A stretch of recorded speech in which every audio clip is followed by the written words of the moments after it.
drawing our figures, I want people to warm up.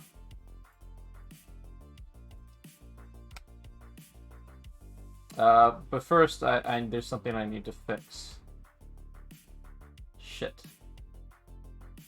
It's going to be very, very confusing. My monitors have decided to flip how they work in OBS, so I'm going to have to fix that later. Oh well. I'll just have to deal with it for this class session. So what I want you doing is I want you warming up your hand. I want you doing, so you see this kind of shape right here that I'm going to draw real quick? This shape, we're going to be using this a lot. We might not necessarily use it that much during the actual like animation part of things, but we're going to be using this shape. Or shapes, oblong kind of shapes like it. A lot. These things are building blocks that you can use however you want. They're modular.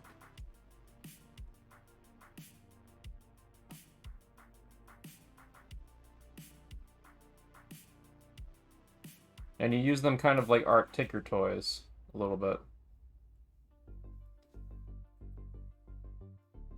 You can use them crudely or you can use them more deliberately. But these kind of log shapes are just basically a simplified building block form to try to wrap your head around the figure. So warm up using these. Because you can use them to, for any kind of complex thing. You can add additional shapes onto them, like here, like I'm adding like a bicep there, for example. You can layer them and add different things into them. You can use them for a torso shape, for example, like this. Just add arms to it like that.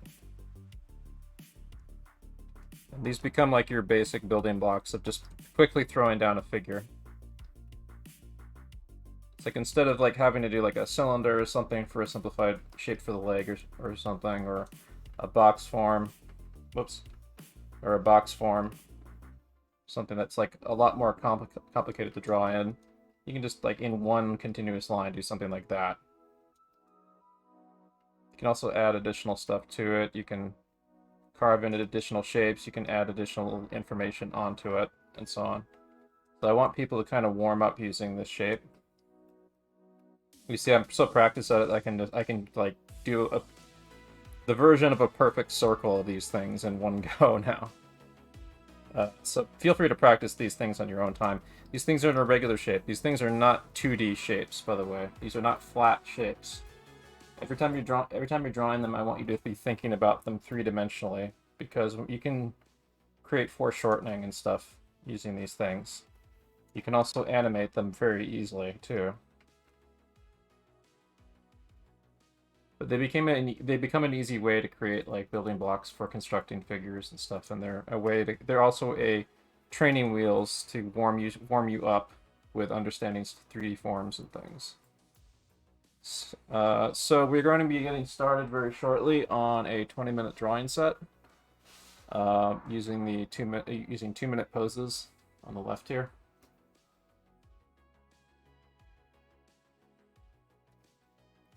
So just get good and loosened up first.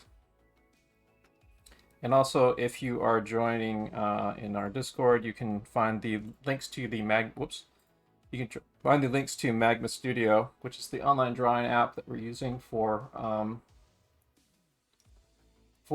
this, pretty much, like people being able to draw together. Like I've got actually a screen right here, which I'm going to be flipping between during tonight's class. Then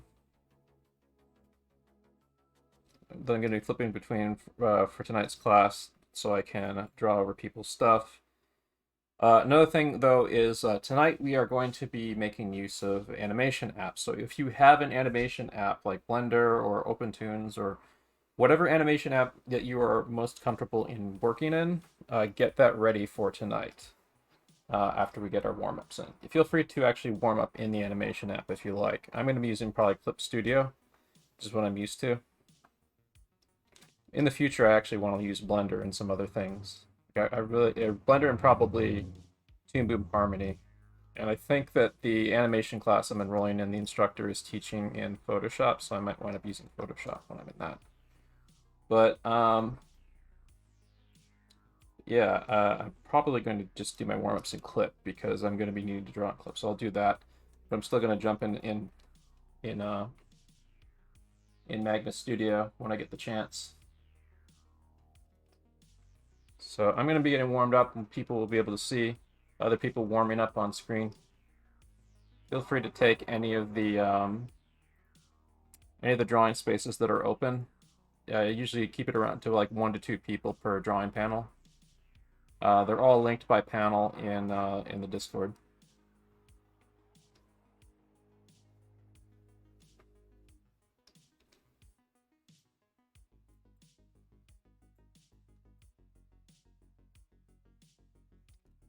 So we're gonna get started shortly. I'll set the timer. Okay, Google, set timer for 21 minutes 30 seconds.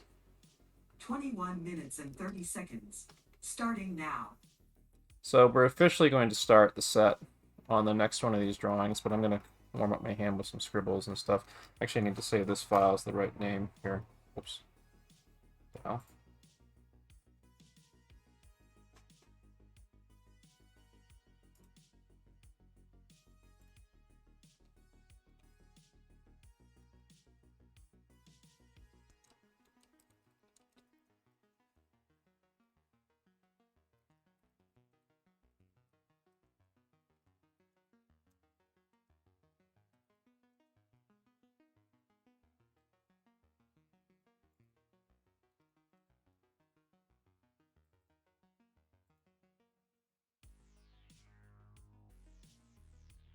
There we go.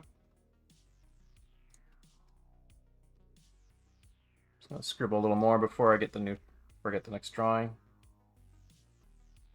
So I did a lot of practice yesterday, so I deliberately took a little bit more of a rest today, so I don't push myself too hard. So I'm coming into this without doing any practice today or doing any warm ups. So what we're gonna do right now is literally my warm ups.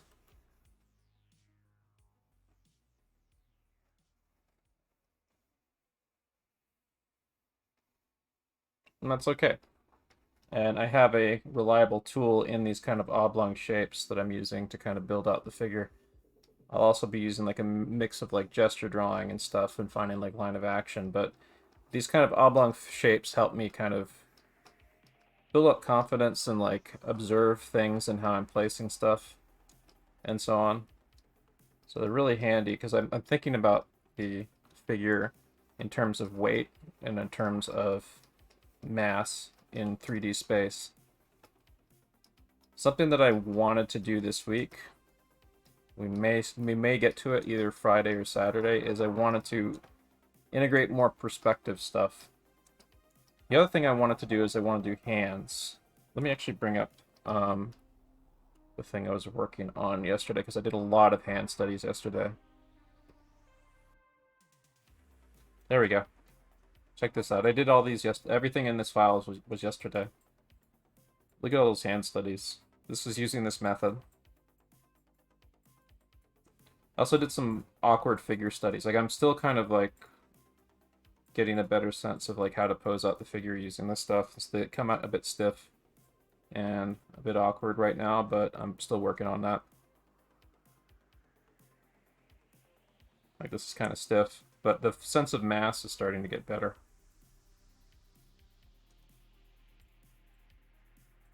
Just got to keep practicing, keep layering on top of it and getting more fluent stuff. But yeah, my hand drawing is definitely improving from using this because like the same shapes that I use on the limbs and the body and stuff is the same shapes that I use on the hand and the fingers and the finger bones.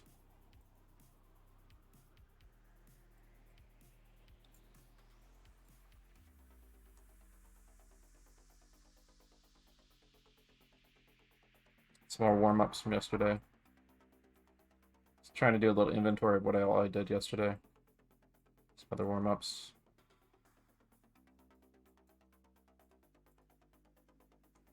Yeah, kind of crappy little drawing there. But yeah, like you could do like really. I did these hands without any reference right here.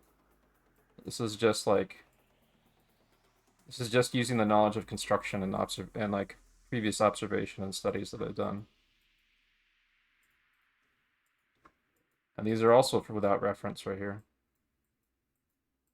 So this is based on my knowledge of hands from studying them and how the hand bones work stuff. Like my figure invention is really vastly improving from doing this. They're kind of stiff, like there's bits and part of them that aren't quite hooking up together perfectly yet. It's pretty awkward. I've got some proportional issues I need to work out. Things look a little bit piecemeal at the moment, but I'll eventually get it. Yeah.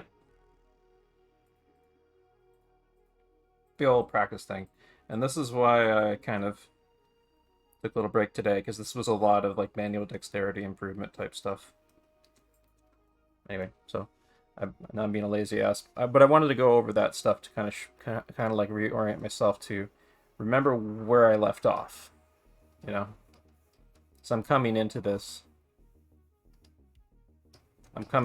without having warmed up today, which is fine. I took a deliberate rest day because I could tell that if I pushed myself too hard, that would be a bit much, and I knew that today, you know, I'm gonna have about 3 hours of really healthy drawing and animating practice today in this class. So instead of doing what I often do, which is I do a lot of warm up in the morning, then I take a break midday, then I do the class in the evening, I decided to take a nice little resty break. And I'm feeling pretty good. Like, I mean, these are like rough and crude warm-ups, but these feel good because like I still have the art muscle that I gained from working the other day, and I have this tool, this lovely tool to fall back on stuff anytime that I get lost. So I'm never not going to gain using this. Like, I'm only just going to get better and more fluent using this and other shapes that I... This is like this shape that I'm using. This is just a starter shape. This is a like training wheel shape. Like at a certain point, I drop this shape and I start using other shapes and stuff, or I start using other techniques. But this is something that, because it's kind of like makes me spatially aware of how mass moves through space, it is a great warm-up tool and a great tool to like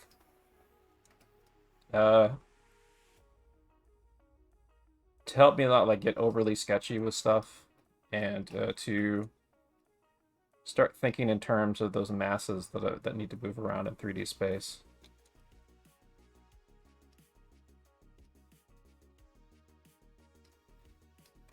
It feels more like treating drawing like sculpting, and I really enjoy it. Oops, fuck that up. So you're going to be seeing me do like bits and pieces here and there. I'm going to, because everyone here knows that I've done a tremendous amount of observational figure drawing over like the last year. Everyone who's been regular here.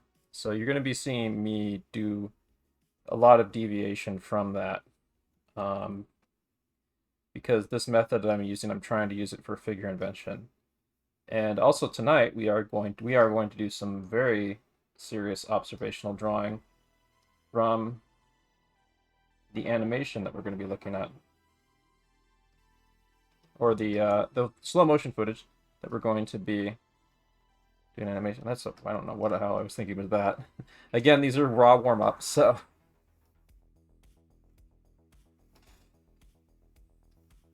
I'm just going to play with these shapes.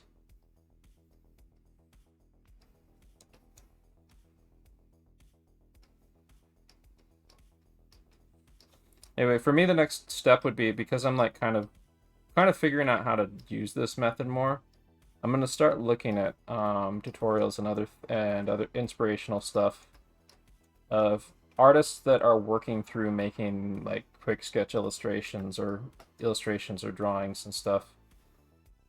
So I can start, you know, putting the puzzle pieces together a little bit more of like how I approach drawing into, you know, making just consistent character drawings and stuff.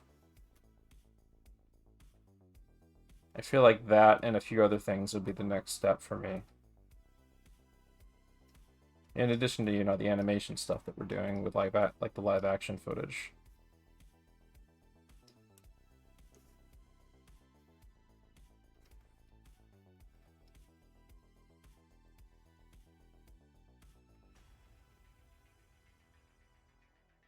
So I'm noticing that, like, compared to where I left off, there is an amount of clumsiness that I have compared to, like, the really kind of refined way that I was drawing yesterday, which is understandable. I'm coming back to drawing after a half a day of not drawing.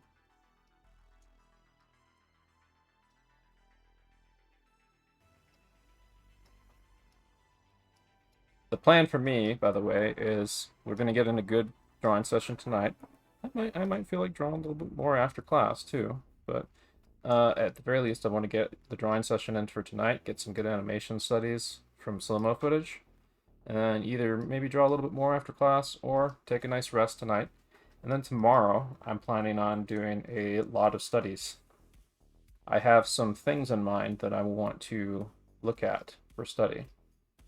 So I'm going to break those out tomorrow and dig into them. I'm also at a stage right now where I think I really need to put down the pencil and watch other artists draw, because my line control and my understanding is getting better. So if I see another artist draw, I am going to be able to replicate a little better what I observed them doing. But in order to do that, I need to fully pay attention to how the artist is drawing.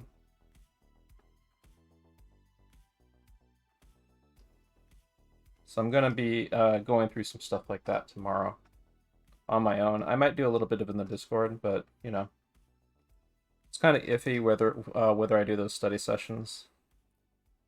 I kind of find it valuable to get like some good amount of me time and give myself more freedom on the days that I don't have classes. But I have enjoyed us doing those little kind of in Discord study sessions periodically, and we are likely going to do more of those when I get into my classes.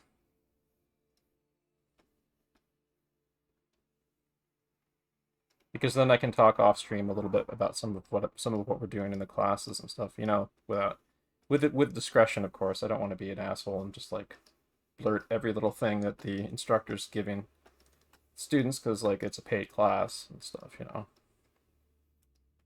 I'll probably ask the instructor a little bit about what's the discretion there.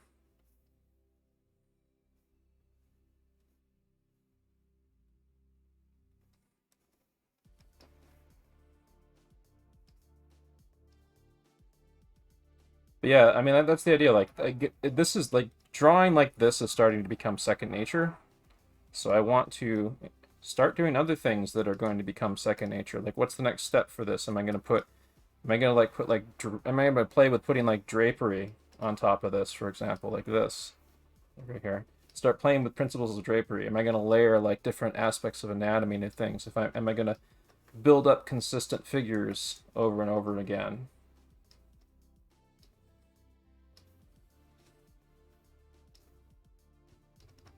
That's the thing. Like, you want to practice something repetitively, something simple repetitively so you can build out from it.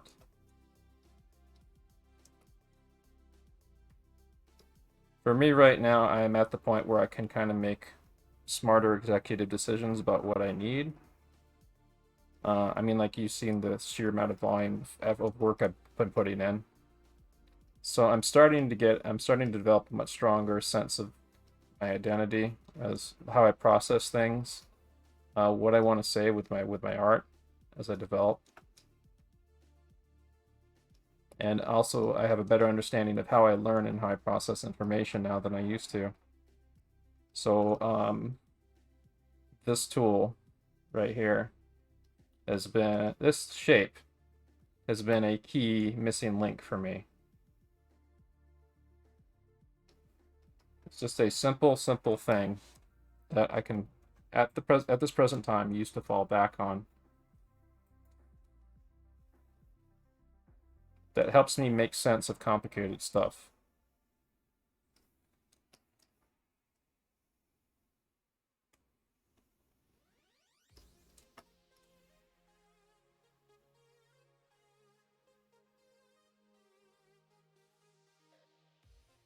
And eventually I'll probably run out of its... I'll probably find something else that's more useful than this. But right now it's working for me.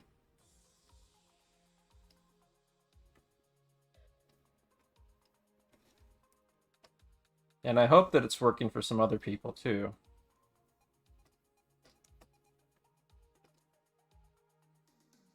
Also, if you, that's the other thing, like, I'm not just like, I'm generally not throwing these together haphazardly either. I'm paying attention to how these shapes correlate to each other when I add to them. Like, I sometimes envision some, like for this one example, I'm kind of envisioning sort of a line of action here. The line of action on the actual reference is more like this, but the line of action as I drew it here is more like this, that arm.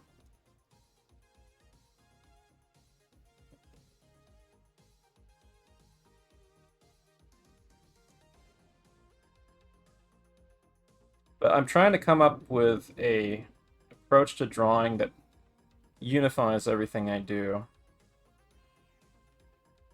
so that the stuff that I do is not as compartmentalized, that it kind of achieves a sort of art singularity. So I'm not constantly having to switch gears to do one task versus another. Like I have a unifying approach to how I'm doing things that interconnects and correlates logically to the next step. Presumably that would also at some point include coloring.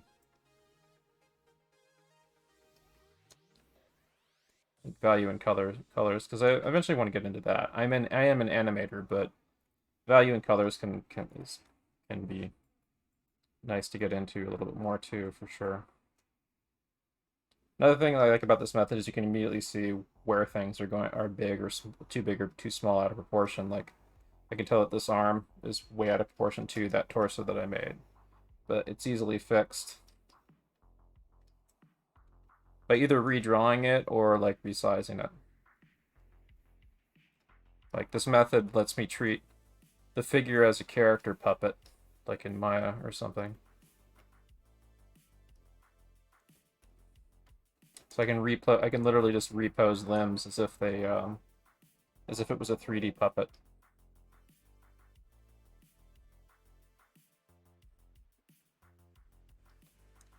I might try to see if I can do things more in this like method tonight for tonight's studies. Like how I did them on Monday, I used a little bit of this, but I didn't use too much because I don't think I'm as fluid and confident in using something like this for animation just yet. But the point is to keep trying, and we'll try it a little bit tonight. I mean, the important thing with doing animation is to get the. Hang on one second. There's a fucking jet behind me. The important thing with animation when you're getting the motion down is to, well, get the motion down. Something like this would probably come after you get most of the motion working. You can get a little bit more specific with the mannequin. But yeah, see how easy it is to like just repose limbs and stuff anywhere how you want using this. Yeah, I can already see how like handling drapery is going to be a lot easier if I start with like a 3D form and I just wrap drapery and cloth around it and stuff. Like I'm gonna eventually get more into drapery and fabric here. But I'm just doing this on instinct right now. It's hanging stuff off this. I mean, that's all fabric is. It's hung off. It's hung off physical matter.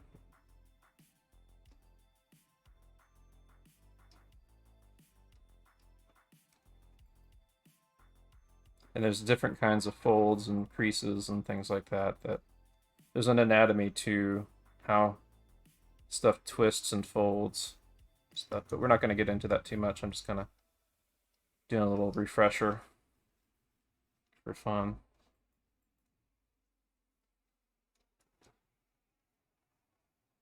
Before we get into the sports stuff tonight, who would be in favor of me doing a quick hand proportions demonstration or something? It's not going to be as in-depth as the one that we'll probably do the night that we actually do specialize on hands, but it might help people a little bit.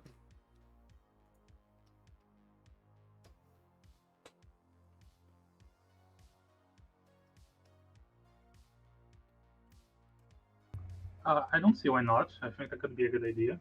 Mm-hmm. Yeah, let's do that. Also, I'm glad to see we have some more people in the cat cult. I no longer have the cat cult avatar, but I'm Now a different cat. I'm spiritually still. Well, I kind of got bored with it, but but I mean, like we can switch it back there for fun every now and then. The cat cult will be eternal. Feel free to keep using those.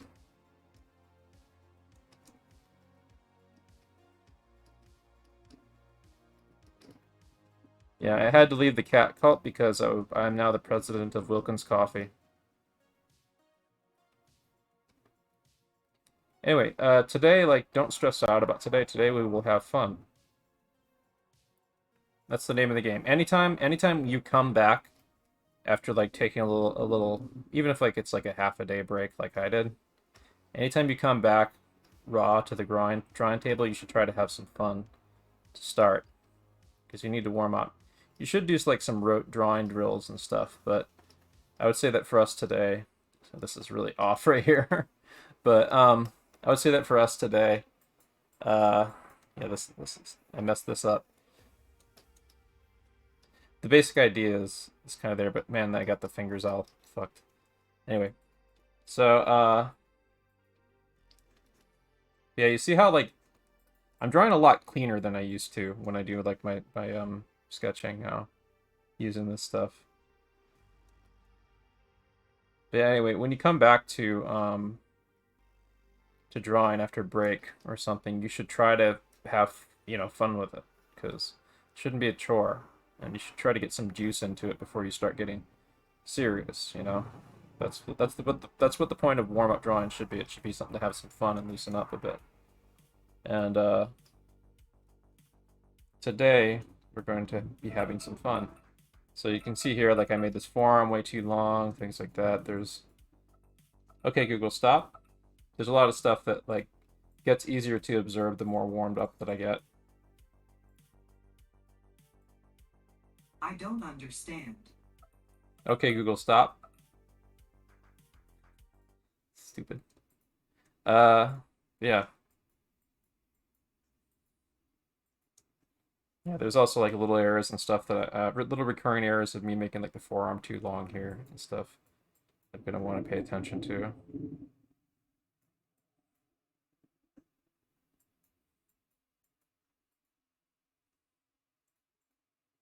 But in terms of like playing with these shapes, like I'm over like the little bit of the hurdle of getting a better sense of like how to use these shapes. Now it's like a matter of adjusting the shapes into the right position, getting fitting the puzzle pieces together, and like rehearsing putting the puzzle of a human body together over and over again to get everything working, have it not feeling like piecemeal.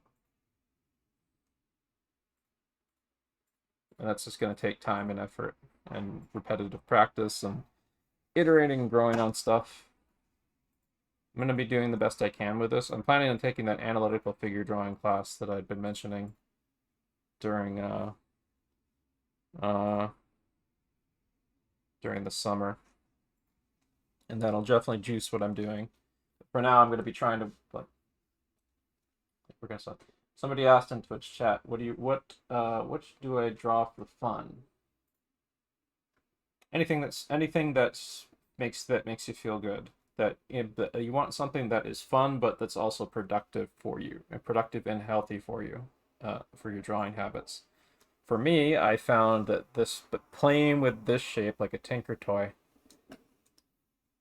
is really soothing and fun and relaxing.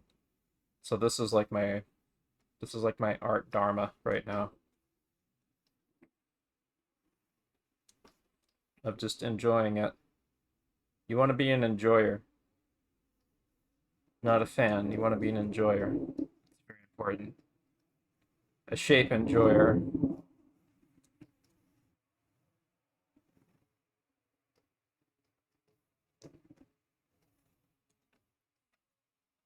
Okay, Google, set timer for 5 minutes. 5 minutes, and we're starting now. Mm-hmm. So when you draw from your arm instead of your wrist and your elbow, you lower your risk of like things like carpal tunnel like drastically, and also you get way more control and dexterity. Almost everything you see me drawing is done almost entirely with my shoulder. I use very little pressure from my wrist, almost none, honestly. It's just very, very light touch. And I have a tremendous amount of control because I'm so used to using my arm. It's my whole shoulder and my whole arm instead of this. I don't even draw from my elbow. There's like little touches and for like I will move my wrist around and stuff occasionally, but I don't like make my lines using the wrist like this.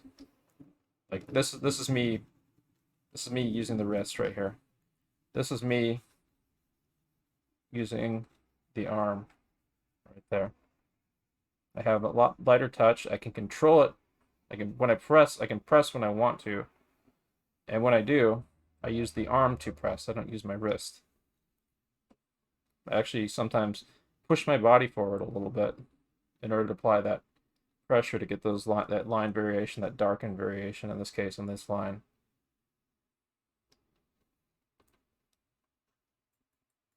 But it's very, very important to get that line control with you using your arm. It's something that everyone here should be practicing. You can even like look at this. See that tiny little thing I just drew? I drew this using my arm. I did not use my wrist. I did not use my elbow. I used my arm to draw that itty bitty tiny thing.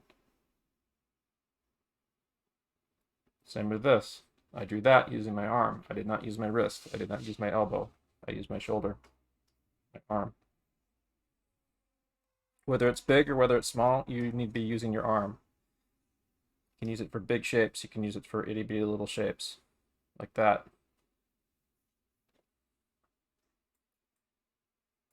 This is that's also why this shape is so useful. This shape is a manual dexterity exercise. You can sketch them out. You can rough them out, like kind of like this and stuff if you like. But you can also like sculpt them like in one go, one line. You can do like a little bit of spillover on them and stuff to draw over them multiple times if you like, or practice doing them and stuff.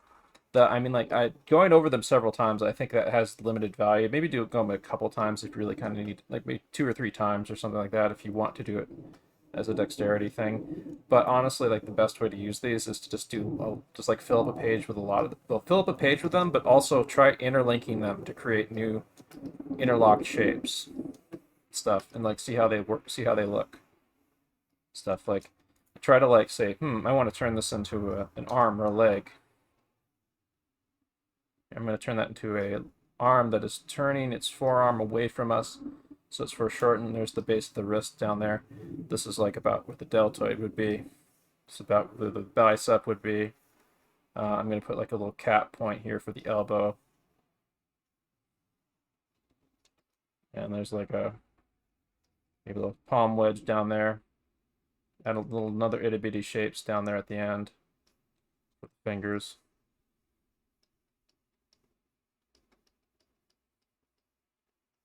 Can add some more lines like this to reinforce the direction that it's going in. And this is just like a quick playful little thing. It doesn't have to be perfect. The point is to just start getting you thinking in that direction of being able to build shapes. Intersect them into each other to create new shapes. Like these little intersection that's I could make this into a kneecap, like that. Or I could say that this is an arm and an elbow, and this is a thigh, for example. Like, okay, so now this is a foot down here. You can do whatever you want with them. You just add to them, you can sculpt to them, you can adjust them. Like I added more mass to this to make it more like a thigh. But I could have made this into an arm too, and I could have made that into like the wrist here. So I want people to get used to playing with these things. And like I said, this thing makes drawing hands easier, which we'll get into maybe with a short demo. I did a shitty version of it here, of it on the previous page where it's kind of out of measurement. Okay, Google, stop. But the basic structure of the bones of the hands is made out of these shapes, in simplified form, that is. They're kind of like knuckle, ball, and socket pieces. So when you get down to drawing the hands becomes a little bit easier if you're practicing these shapes. The main book that you want to look at, actually I'm going to switch it over to my monitor because I'm doing demos now. I should have done that sooner. But yeah, like you can do anything you want with these shapes. But the main book to look at for hand drawing is Dynamic Hands, Bern Hogarth. Right here. This book, there's also different cover versions of it right here. But this is a really fantastic book. There's one page in particular that I don't think I'll be able to find with a Google image search easily, that shows like how the fingers and knuckles and stuff are handled. It has a kind of a simplified ball and socket structure. Can't see, I don't think I see any pages with that on it, but it's in the book. So I do strongly recommend picking up this book. It's probably one of the best books on drawing the hand that there is. And I keep referring to it. I'm actually going to break it up maybe a little bit tomorrow. There's actually some Brun Hogarth stuff I want to look into tomorrow some more. But when we get more into hands, we're going to be looking at him and also Michael Hampton and a couple other things. Today I'm just going to give like a short kind of quickie overview of the hand, just to get some people started a bit. But you should really pick up the Brun Hogarth book whenever you're able to and dig through it, read the text and stuff, copy the images in there, try constructing hands sort of like this. And you can also use the simplified shapes that I've been using if they work for you for doing hands. I mean, they're very clearly working for me because my hand drawing has vastly improved using these.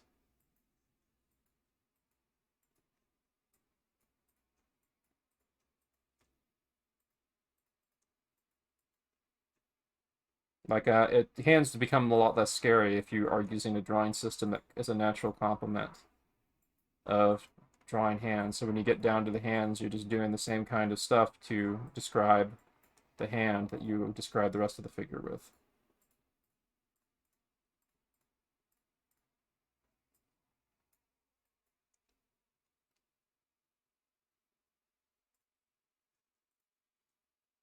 Okay, Google, how much time left on timer? It looks like you Yeah, I don't didn't think have any so. timer set at the moment. So I'm gonna get started on a quick hand demo. Let's give it about, oh, I want to say 15 minutes. Okay, Google, set timer for 15 minutes. Okay, Google, set timer for 15 minutes. 15 minutes, starting now. So, first off, with drawing your hand, one thing that'll be really helpful for you is if you use your non-drawing hand as a model.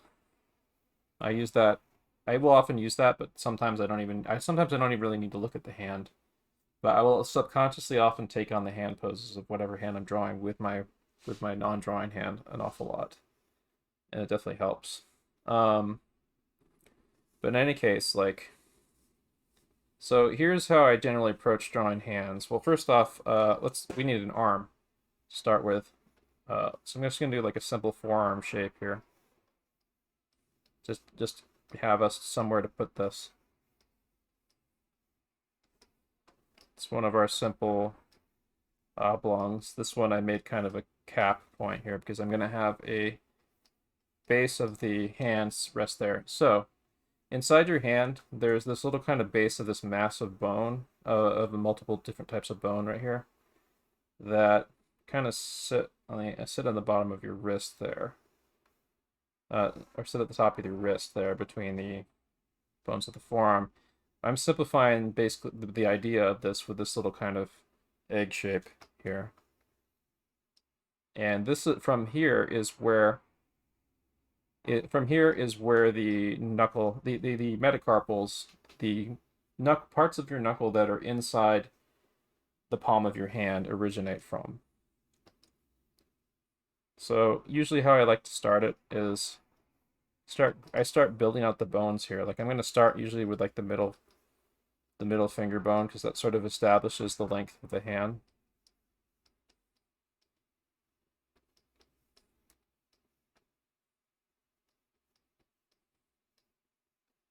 So now we can kind of infer by tapering off. First off, let's decide which side is the thumb's on. The side that the thumb is on is going to taper down a little less than the side that the pinky is on. But generally this is happening like right pretty close to the middle.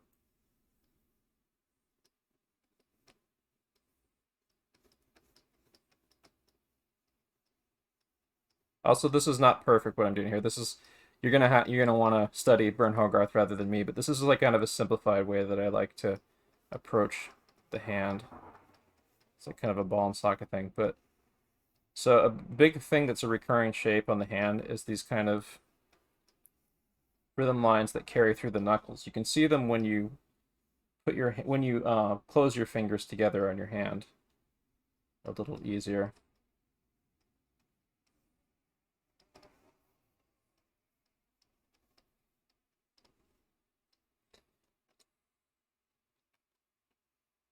This one is actually this is probably a little bit too sloped, I would say. It's a little bit more like this.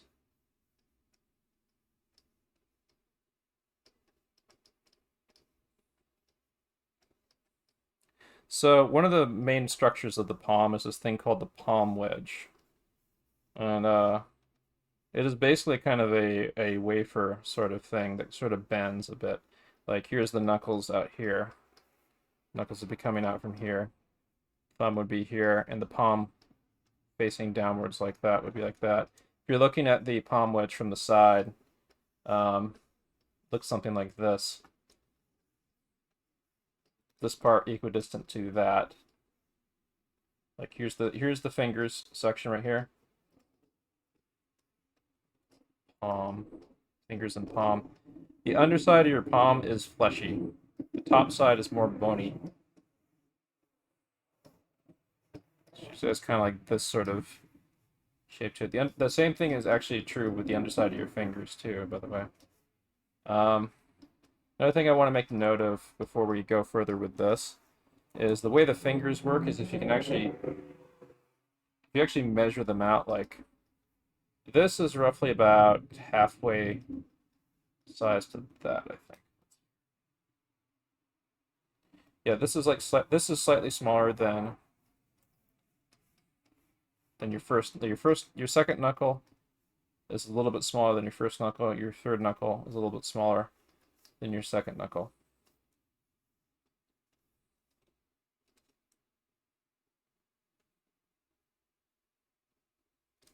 Taken all together, like this entire length here, including the knuckle that's inside your part of the knuckle that's inside your hand, this is about half of this. So like this length right here is about as long as your second knuckle.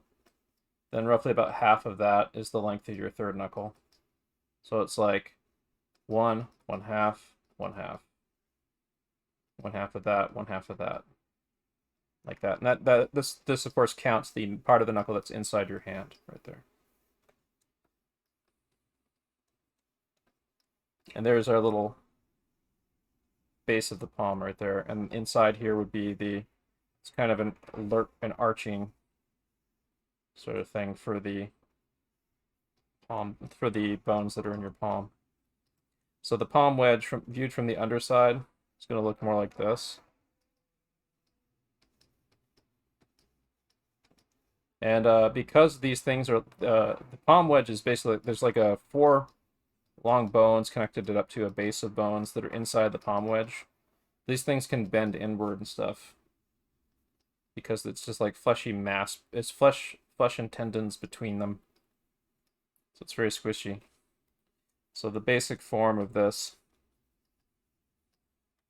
little palm trowel, this kind of wedge shape, that's actually is moldable and changes shape, and you can simplify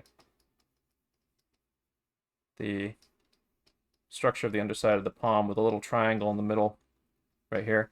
What that is supposed to signify is the divisions between the different kind of fleshy groups of the sections of the palm. You got this section up here on the top, got the section at the side, and this section, let's say like, okay, this one's the thumb section, let's say that. So the thumb is over here and stuff.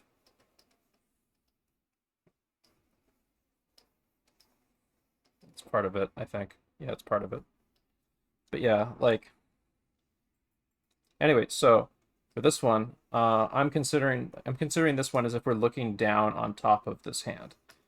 So remember what we did. We take, so for figuring out the length of the hand, you take the length from about the base of the wrist or so, like about here, something like that, and you measure it to the knuckle up here. Actually, about here, the middle of the knuckle, somewhere on there, I think, or up here. Not sure exactly. I have to review Hogarth's proportions, but this is going to be in the ballpark, whatever we do. But so from here to there, you double up the size, basically, and that's going to be the length of the middle finger, right here in the middle. And then, as with this, then you basically mimic this shape, but you stretch it out very slightly, again and again. But remember what I said about the proportions of the knuckle? First thing you can do is you find like the halfway of this. Use a halfway measurement of that to about like here. There, that's my first knuckle. It's the length of my first knuckle right there. And then same thing here. We measure about here, so it's about half. Or we can just cut that in half, the line that we have above here in half. And then there's that little final finger bone at the end there. You can do the same thing over here. If you're really stickler about proportions, you can measure this out and then sort of infer it. You can also use these real quick, little gesture lines. Plot in where you're going to put the fingers, if you like, the curve of them and stuff. Getting down to the thumb before we move on, it comes up from here, about like the halfway point in the center of the palm here is you make a rhythm line down here, because this thing hinges right here when it's up against the side of the palm versus down here. The top of the knuckle that's inside the fleshy part of the hand measures about halfway in the middle of the palm there. So like this is covered in flesh and stuff, basically. And it hinges down there.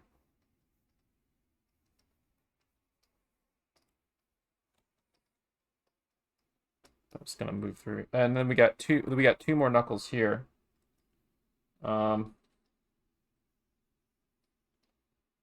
This one, the top of it comes to about here off the first finger there.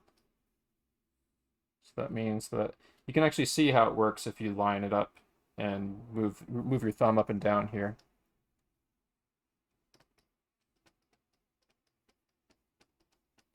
I actually need to review my thumb proportions, so I'm just going to do a quick crude thing there. Let's move through the rest of this, because I actually do need to do a review of my hand proportions next time we get into this stuff. So let's see here. Let's get something close in there. Let's just get something in the ballpark for the rest of this. So I'll put the pinkies in about guesstimating where the proportions are.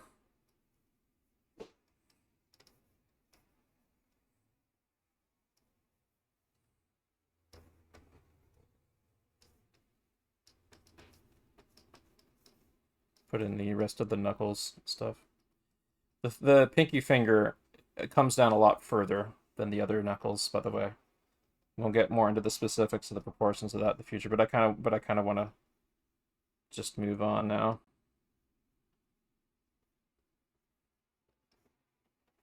we'll do a more serious review of the proportions of the hand, which I need to review and repractice and rememorize. But like this is enough to like work with, that I can solve most of my drawing issues by having a lot of this in mind. If something looks off, I usually just adjust it until it feels right, even if I don't remember the specific measurements.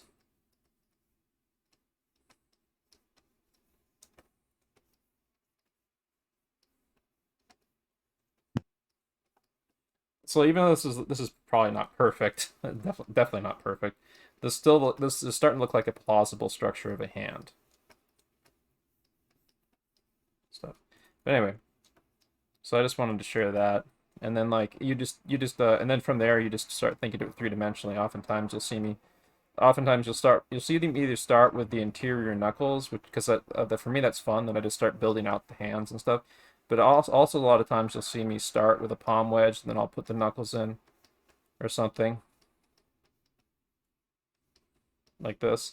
And because it's in 3D, I often use like these kind of 3D rhythm shapes moving through 3D space to sort of establish what the hand's doing and stuff.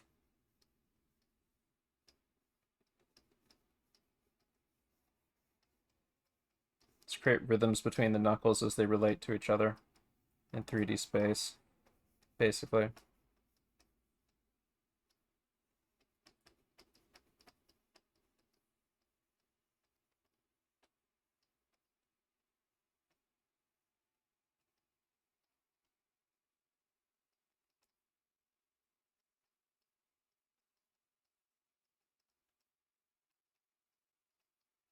Like I'm definitely not getting the proportions of this hand right, but it's like something that's starting to something that's like a starting point I can use, or a quick roughed in sketch of a hand or something.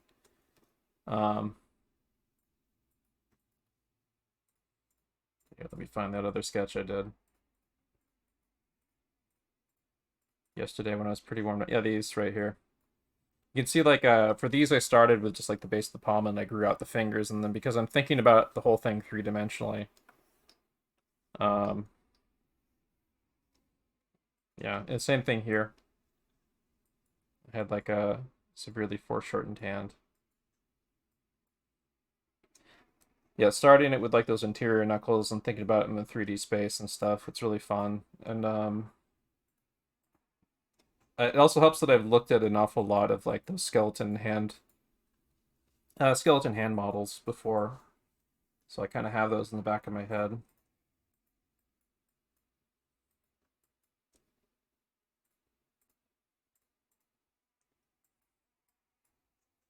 You can see me playing with different hand poses and stuff here. Just getting used to moving these around, because like these things are basically just really complex arrays of the same simple shapes that we're using.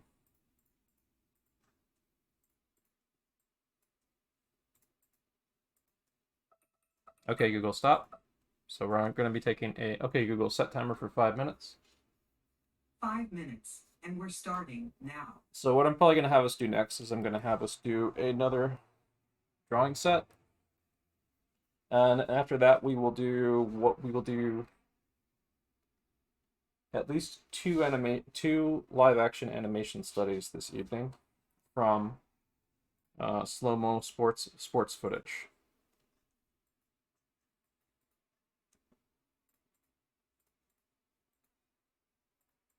And just to show you what we did previously with that, let me bring that up a bit here. One second, I'm just trying to look for something here. Oops, like that. Let's leave that here.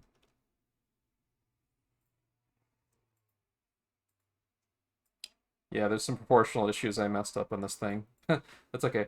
Anyway, yeah, I mean, that just means I just got to review my hands. But I remember like good chunks of it, so it's enough to still be useful for me. But anyway, so here's the two things that we did last class session on Monday. These are going to be a regular thing. Whoops. So some of the other stuff we did Monday. Okay, but yeah, these are going to be more of a regular thing now. Find the other animation. Here it is, I think. Yeah, there we go. So these things are going to be more of a regular thing now. So try to have like a piece of animation software that works well for you, that you're going to be using for our sessions from now on. Blender and OpenTunes are both free. There's stuff for Krita you can use too, including like some third-party plugins that will make doing animation in Krita easier. Whoa, there we go. Maybe move to something that somebody's drawing on. There we go. Here, let me show you the 2 demos that I did Monday. So there's this one. This one turned out quite successful because it was a very, very clear reference footage of a pitcher doing a pitch in slow-mo. Very, very clear body language, very, very clear posing and stuff. And it came out pretty successfully. This one was trickier. This one threw a lot of other people for a loop. This one was still successful, but it was more challenging, and there's some things that I wish I'd gotten that I wasn't able to get in it. But it still was successful. This was a couple of MMA fighters who this was a couple of MMA fighters that were grappling, and then the other one just like pulls back and then pops the other one. So it was still challenging. I think it's a good idea to do stuff that is kind of unusual and challenging too. But doing that too, in addition to stuff that is clearer, the clearer stuff will help you the most. But doing the stuff that's unusual and challenging will also like force you out of your comfort zone a bit and force you into problem solving. So I'm gonna try something like that tonight. We're probably going to do a much simpler one of these sort of things to start. About as simple as this, like a simple baseball pitch, simple swing of a bat, simple throw of a punch, something along those lines. Something along those lines in slow-mo. And then we're gonna maybe we will either do another simple one of those, which is still good, or we might find something that's a little bit more complex and challenging that's kind of in this vein. Like I did enjoy like looking at the MMA fighters because like it's cool to like see their thought process in slow-mo and see like the physicality of their bodies and the moves they make. Like when you see them fighting in slow-mo, it's really fun to see them kind of like fight other people almost like a game of speed chess with how they use their bodies. So yeah, this is what we're going to do after our next little warm-up set. This is going to be like the secondary warm-up set that we're going to be going into next, basically. We're going to do another 20-minute set.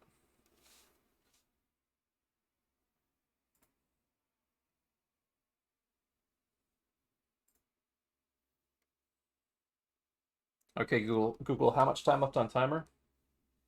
11 seconds left.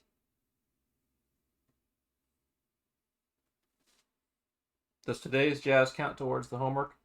Yes. Okay, Google, stop. Any drawing you do counts towards the homework that I assign. Homework seems fun and challenging. Yeah, thanks, Google.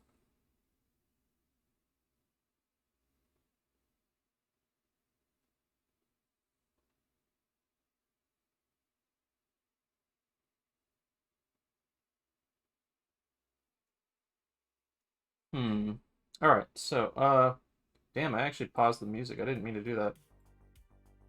Wonder how that happened.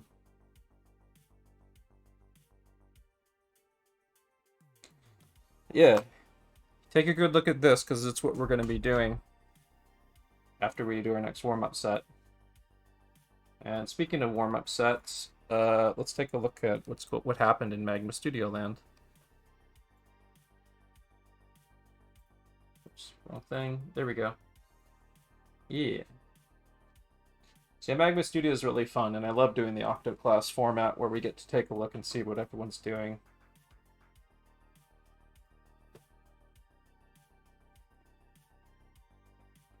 Let's go through here, see how many. Oh, there's one over here. Do we have that person on screen? Yeah, this is them. I don't think there's anything here. Oh, let's get started there. Yeah. So we got some more pages open up. Like, it looks like panels 5, 7, and 8 are open right now for anyone who wants to take them. You can use them for this warm-up set, but you can also still use them for the animation study that we're going to be doing. It's just you won't be animating. What you're going to be doing is you're going to be doing thumbnail studies if you are not using animation software. If you're doing thumbnail studies, the way you animate them, quote unquote, is you draw them in a lineup next to each other. You try to keep them close to similar proportions, so you don't like have them growing or changing in size too hugely, but you want like something that's kind of close in a lineup. So you shift your eye back and forth across them, or up and down the page, or around the page between them, and then you animate them in your eye by shifting your eye over them when you're doing thumbnails, animated thumbnails. Like, it's the same effect as doing as the rolling and flipping that you do when you're animating. So for traditional animators, what they do is they turn off the light table and they pick up the paper and they flip it back and forth and stuff. They scrub it back and forth like this and stuff, and then they like do a little drawing here and there. They sometimes take it off the peg to do to flip it, to check it and stuff. That's what traditional animators do with paper stuff. The equivalent of that is what you're seeing me do here, and you're going to see me do that tonight when we're doing our demo. I'm going to be doing a lot of shifting back and forth. I'm going to be doing a lot of turning my onion skinning on and off for certain things. There's a lot of times you're going to be spending the majority of your time with the onion skinning turn off. Onion skinning is just to check and orient yourself a bit, especially if you're trying to follow an arc or something like that. But in order to actually see if something's working, you need to be rolling and flipping, scrubbing back and forth throughout the timeline to see if something's working, playing the thing all together to see if it's working.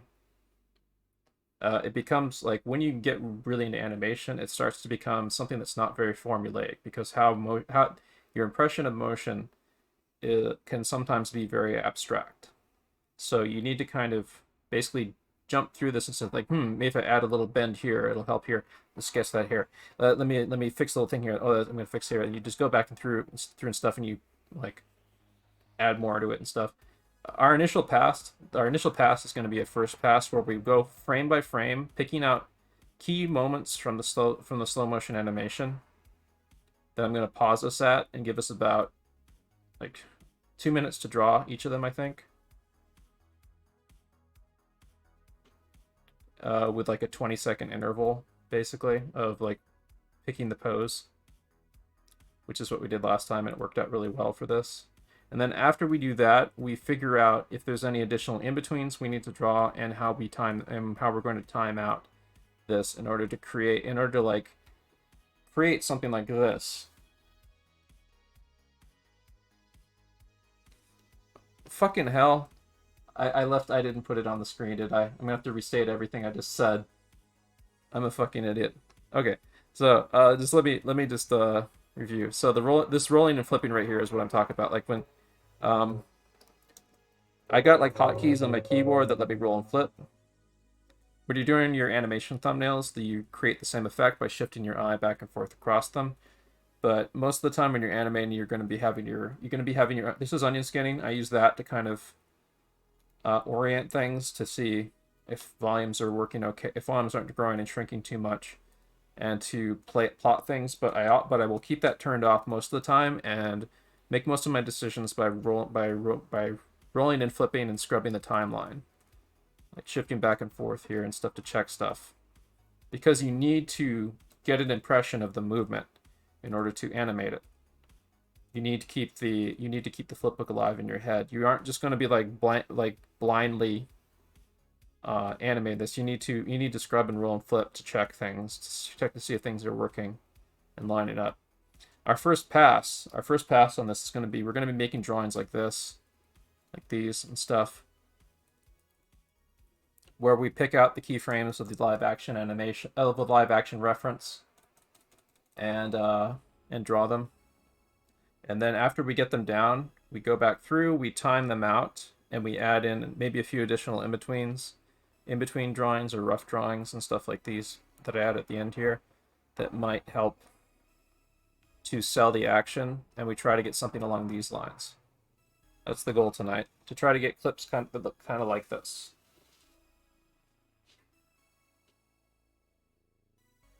And sometimes we'll mess up, sometimes we'll get something off, especially if they're more complex. But that's the point. You want to try and fail, and increase your vocabulary of the different kinds of challenges you might encounter when you're trying to animate or digest something and turn it into animation.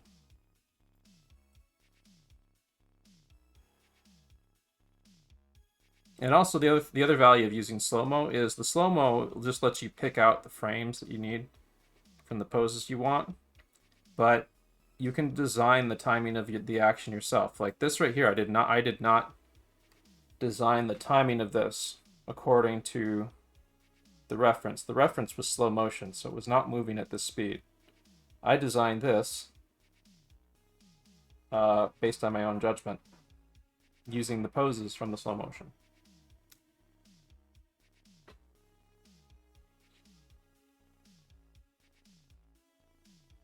It's not to say that you can't use like regular speed live action as your reference, but slow-mo provides some advantages of being able to give you the freedom to design the action and also to pick out the poses more clearly.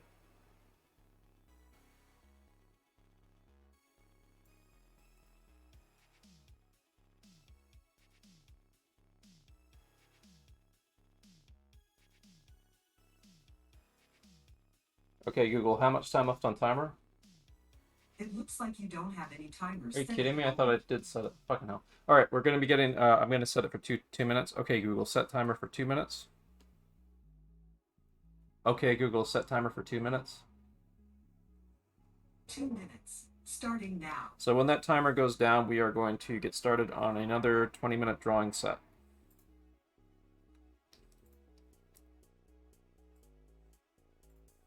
And this one will be another warm-up set. We are just going to, I want you to think about the stuff that we're doing, and I want you to keep that in mind and look for action to draw into these poses with. I'm gonna get started a little bit, like playing with this pose a bit. I'm gonna be drawing these a little bit how I'm gonna draw the animation. I'm gonna keep things a little looser than my really clean shapes, because I'm kind of feeling out the weight and the form of the figure, and keeping it loose and light helps with that a bit. Like I don't feel like if I keep it loose and light, then I'm not as precious with my shapes stuff, and I can build out a little freer. And then there can be times when I get more tighter with my shapes and stuff if I want. But I'm using the basic building blocks of those shapes we use. I'm just using a looser version of them than we were using earlier to quickly construct this dude.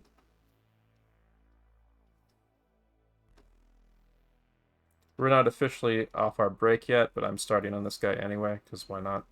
I like the pose.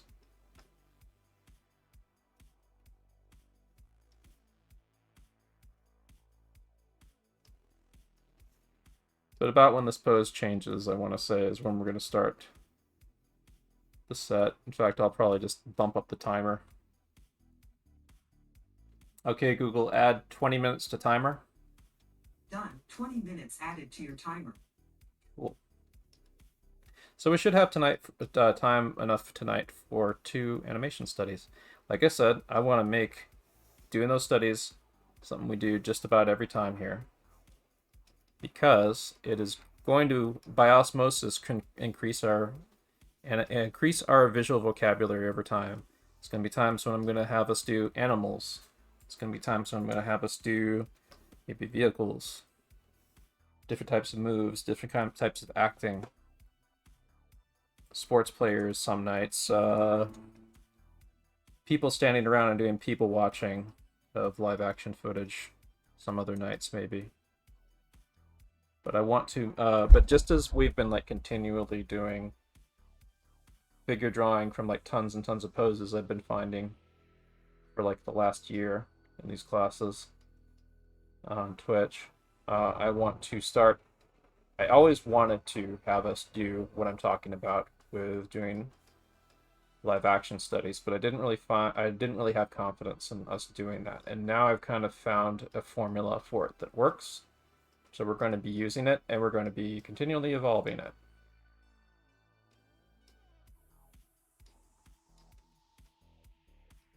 The reason why I didn't do this before is because I lack confidence in doing it. Like there's a lot of like figure drawing issues that I have that I don't feel like I'm satisfyingly practicing the right way, or that I didn't feel like I was satisfyingly practicing the right way.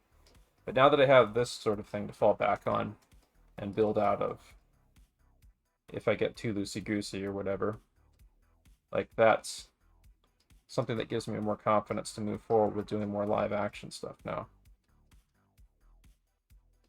It's like this sort of solid kind of shape where I have the ability to get more kind of like deliberate with my draftsmanship. Deliberate and control with my draftsmanship gives me permission to get loosey-goosey and sketchy, because then I don't feel like I'm going to get too sloppy. I can always reel it back into.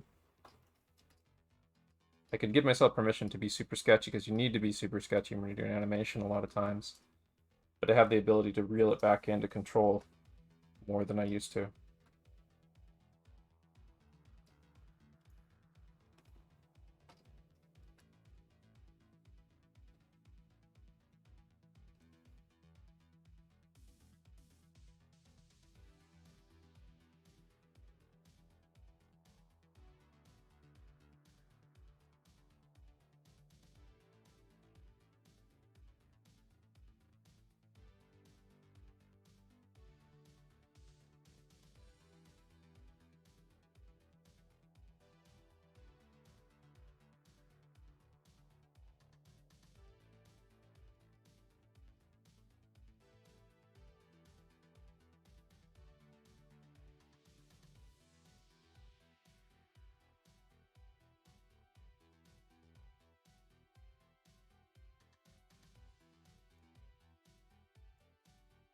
So these limbs are very clevered and closed, but fortunately I'm not drawing specifics of it. Like I have an idea in my head of what the limbs are doing, so I'm just posing these out. I'm creating an action figure puppet on the page out of those limb sections that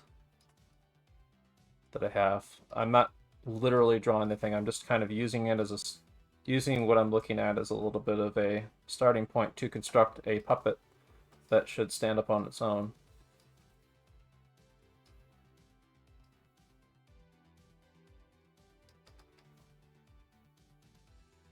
And that puppet looks like it's about to fall over that way.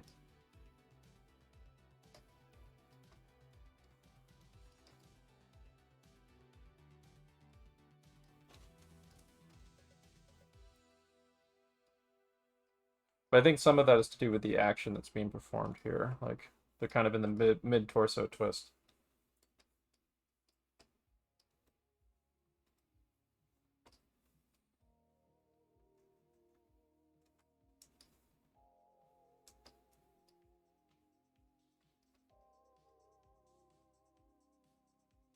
Remember this, like you want to find some kind of tool that is useful and productive for you, that is something you can always fall back on to reorient yourself if you start to feel like you're wandering a bit much. This shape is my anchor right now. These oblong shapes. In the future, other things will be my anchor, but for now, this works for me, like I've been saying.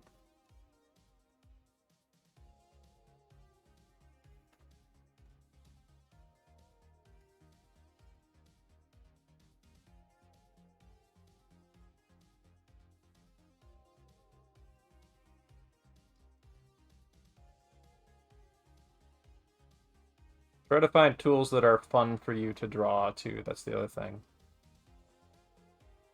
If a tool is fun for you to use, then you're going to inherently get a lot better at using it. If it's a tool that, like, improves your awareness of other things, this thing, for me, improves my awareness of spatial relationships and stuff, then that's going to help you immensely.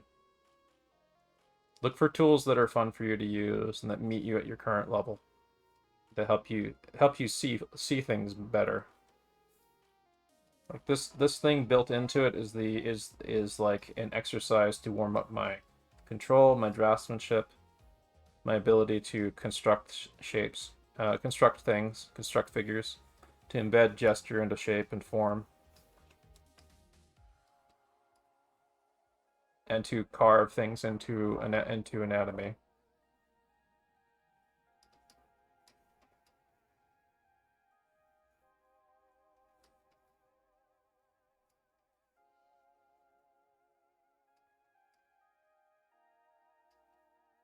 So, anyone see or do anything cool or interesting lately in voice chat? Could be art related, could be TV show related, real life related. Just making convo. Any? I started playing with the method we used on Monday to draw gestures from, but basically from video, Hmm. and it's been fun. I did my first attempt today, and generally I've just been animating more this week. I spent a Good. couple of weeks without animating anything, and now I'm getting back in the mood for it. Try to utilize figure drawing skills when you animate. I mean, it's tricky. Like you've seen how a lot of rough animators animate. They're using maybe about 20% of the knowledge that they have when they're in a figure drawing class, basically, when they're animating. I mean, in terms of like how polished the drawings are, because it's all about getting it to move. That doesn't mean be sloppy, but it does mean inherently when you're animating, like the stuff is going to look a lot cruder than how it does when you're in a figure drawing class where like you get more time to kind of really think about the individual drawing. In animation, the individual drawings matter less, and the overall impression that it leaves when it moves does. Like you get time later to tie down those drawings after you get the motion working. But one thing you do want to do, even at the rough stage, is you want to keep things pretty.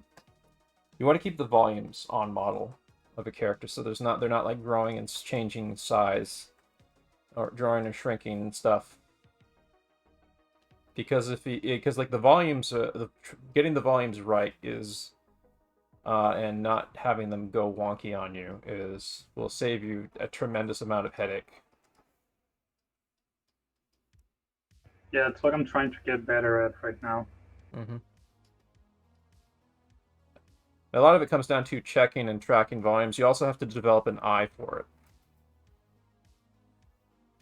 But that's also like what character model sheets are for. If you have a model sheet that like shows the on-model volumes of the characters, you can like use that as an overlay to check stuff. Keep in mind that like sometimes like the volumes are supposed to distort, like for certain really dynamic scenes or something like that. They might go off model volume wise a little bit and stuff, but no, they'll go off. Yeah, they'll go off model, but the volume should not be if there are volume changes, they should not be distracting or like sloppy. Like if there is a volume change, there should be a reason for it. Sometimes to create an enhanced effect or something like that. Like, there's a difference between like distorting the volumes for exaggeration or something versus like volumes growing and shrinking without the artist meaning them to, and it's just sloppy. So on that note, like these shapes right here, these shapes are volumes basically, and you can that's why I like using them, because they start making me more spatially aware of volume.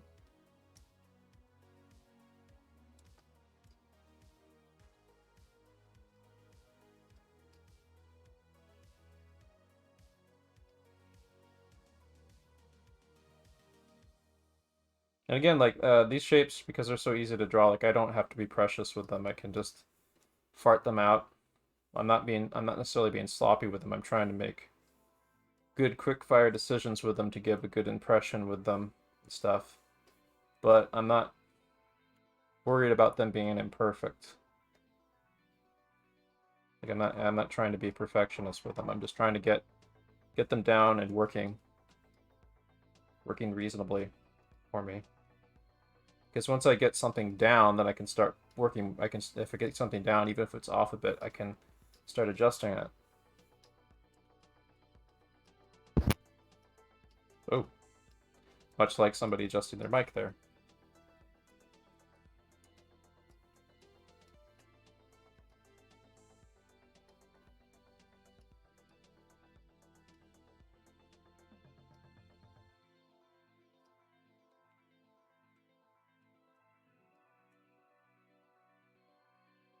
Yeah, Wonder Egg deals with some pretty heavy topic matter, so yeah, that might potentially get really depressing.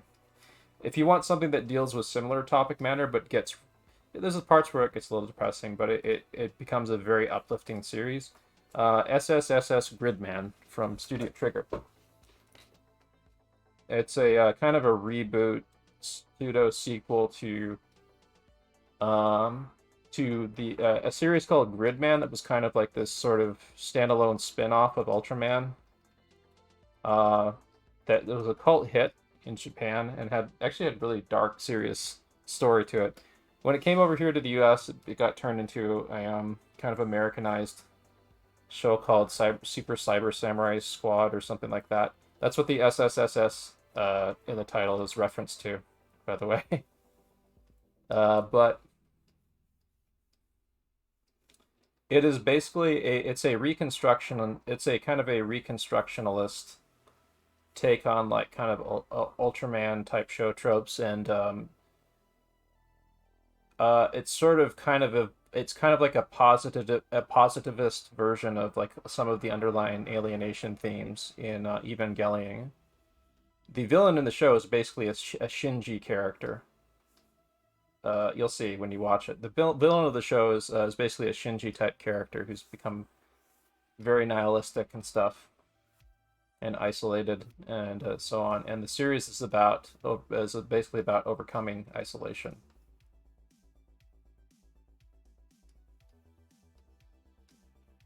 And it's really good. It's really good.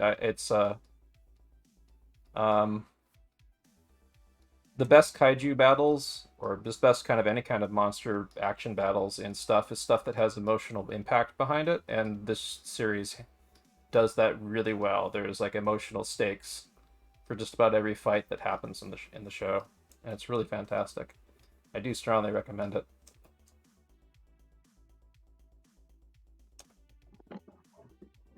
What's it called again? SSSS Gridman. And it's from Studio Trigger. There's another series, oh god, I'm having a brain fart for it, but there's another series kind of in a similar vein that came out not long ago that also does some of what I'm talking about really well. I'm having a brain fart for it.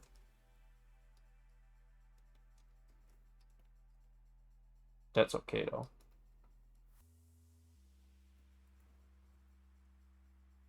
So if in the same vein, like if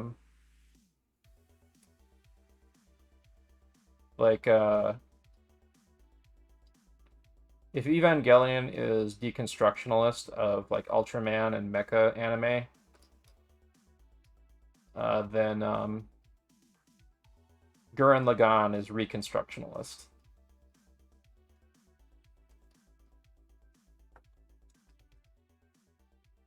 Like there's different way you see this in American superhero comics too. Like Watchmen, for example, is a deconstructionalist work. Like Alan Moore's Watchmen. Please ignore the Zack Snyder film because it kind of missed a lot of the point of of the original book. But like stuff like that is deconstructionalist of like comic book superhero tropes. But then Alan Moore also participated in reconstructionalism with stuff like Tom Strong. Reconstructionalism is where you take the lessons that were learned in the deconstruction, and then you reconstruct what were the reconstruct and celebrate what were the positive aspects of that thing. Like, you've gone through understanding and examining those tougher things, and maybe they're still kind of present in some form or another, but then you re-examine with fresh eyes the things that were positive about that thing that you deconstructed, and unironically celebrate them, but with a much richer understanding of them, and its understanding and appreciation of them. Astro City is a good example of a superhero reconstructionalist comic series.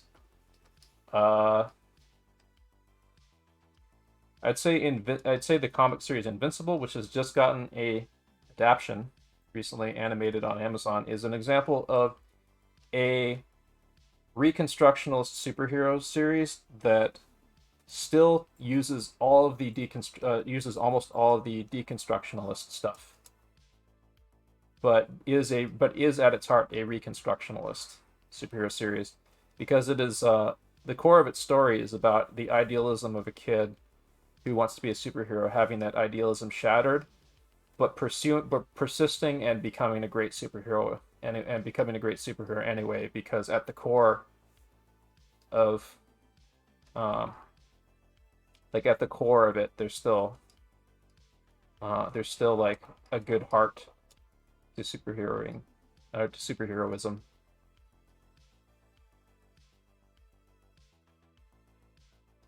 Yeah, SSSS Gridman, that's a reconstructionist version of Ultraman and mecha stuff.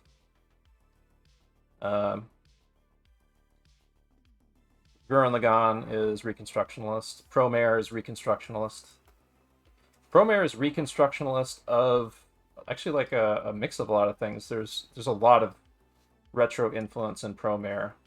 Promare's story structure is very Osamu Tezuka Go Nagai, very Osamu Tezuka, I would say. But like, there's a lot of like, I think Promare has a better executed story than Gurren Lagann, entire story than Gurren Lagann does, and it's very much in the vein of 70s or 60s anime, or 60s manga, 70s or 60s manga.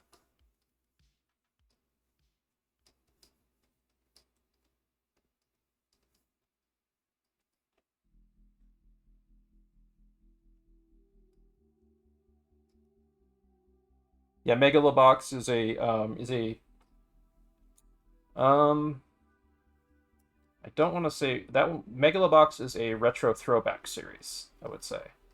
It's a retro throwback series that deconstructs and reconstructs Ashita no Joe, which is the story of Joe, one of the most famous boxing anime and mangas ever made. Megalobox is a take on the Ashita no Joe story. It hits some of the same story beats and stuff, but it does it with a sci-fi twist. And it is a retro throwback series in that the style of animation used in it and the way that it's presented is a throwback to shows like Trigun from the 90s. Trigun and like Cowboy Bebop and stuff like that. So the show was actually done in standard definition, and they downscaled it to like the same resolution, the same crunchy looking resolution that would have been airing around that time, because that has like a certain aesthetic look to it, with like thick lines and stuff, and how they're like kind of presented at that low resolution, that actually kind of like gives a certain feel to the story. Okay, Google, stop. And they don't really make shows that look quite like that anymore. Everything's very clean in anime production these days. Megalobox tries to be like very, very dirty and scrappy. Sorry, something went wrong. When you're ready, give it another try. Shut up.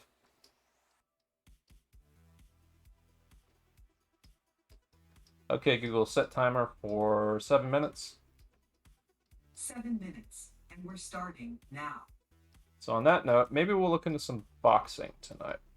I'm thinking we'll find some kind of a slow motion punch. That might be fun.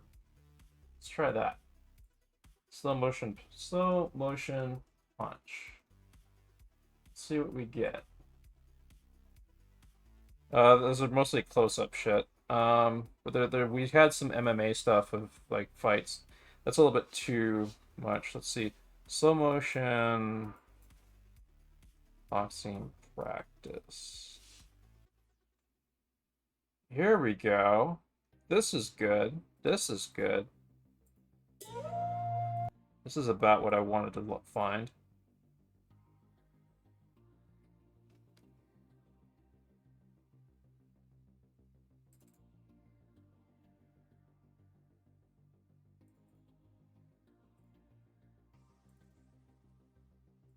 No, it's not loading. There we go. Fucking hell. Play, you bastard.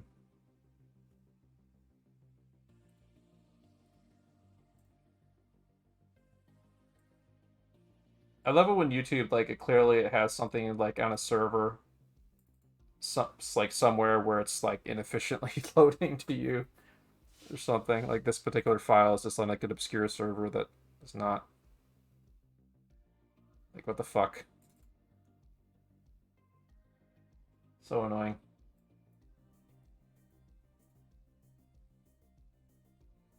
We'll get that to play eventually, but yeah,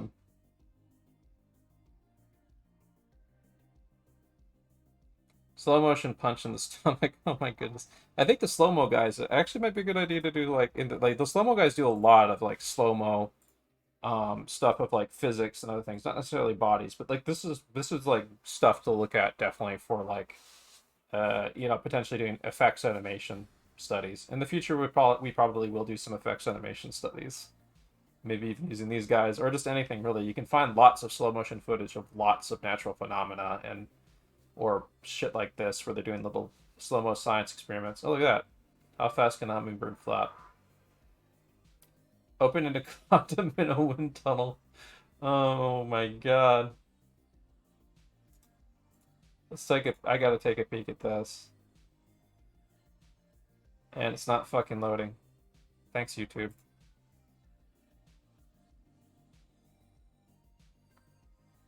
It's probably because I have a trillion different things all kind of streaming at once right now. No, I know. I mean, like normally it works just fine. I don't get it.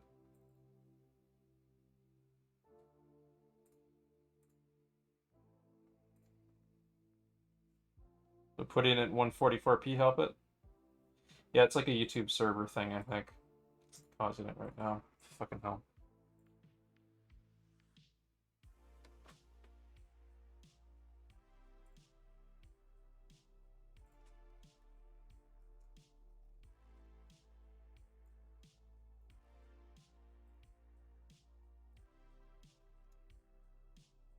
Slow motion punch practice.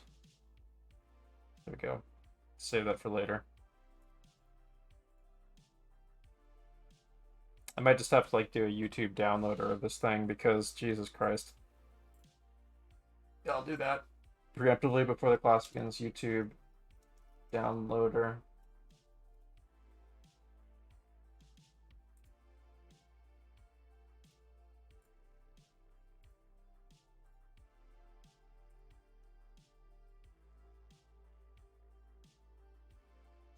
Just doing the frame by frame is going to be a little bit of a pain in the butt. I need. Does anyone know of like a free video player that has good frame by frame control? I've tried using VLC before and it's kind of poopy for that. So I want to use that in the future.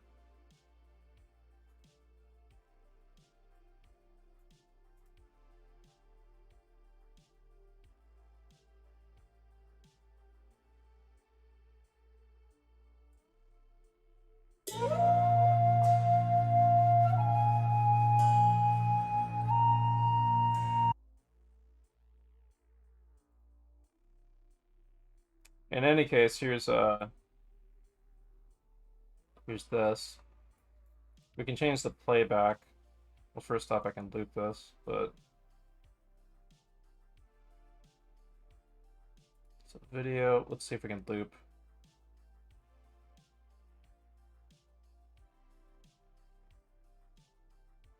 Oh yeah, it's on already on loop. Okay. In that case, let's see. I can like turn down the playback even more, and that might help a little bit with finding the slower. There we go. That would probably help with finding the specific frames a little better, but like, see, like when I jump around in VLC player, it tends to kind of like jerk around a bit, stuff as it like goes to the frame.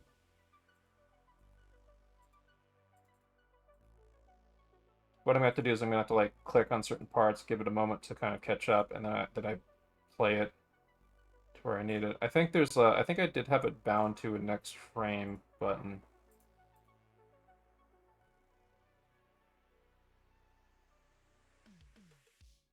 Let's see here.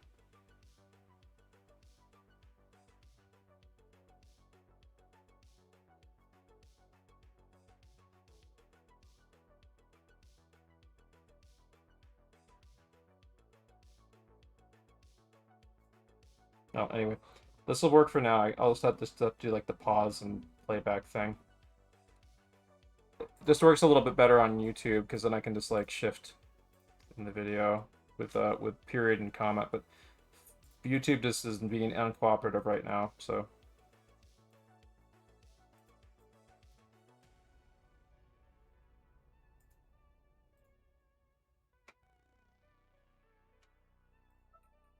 Okay, Google, stop. All right, so let's get a little overview of this before we get started on it, because this is the next thing we're gonna do. So I'll upload this to chat because well you can get the YouTube link here.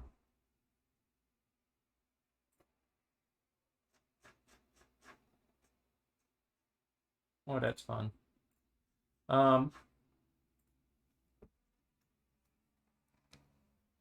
So there's the actual thing. I'll link that in Twitch also.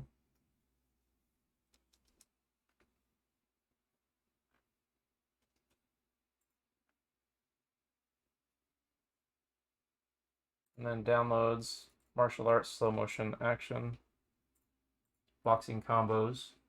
There you go. It's a 6 meg file. There we go. 6 or 7 meg.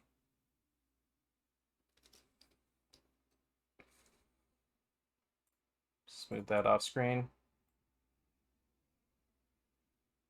Bam.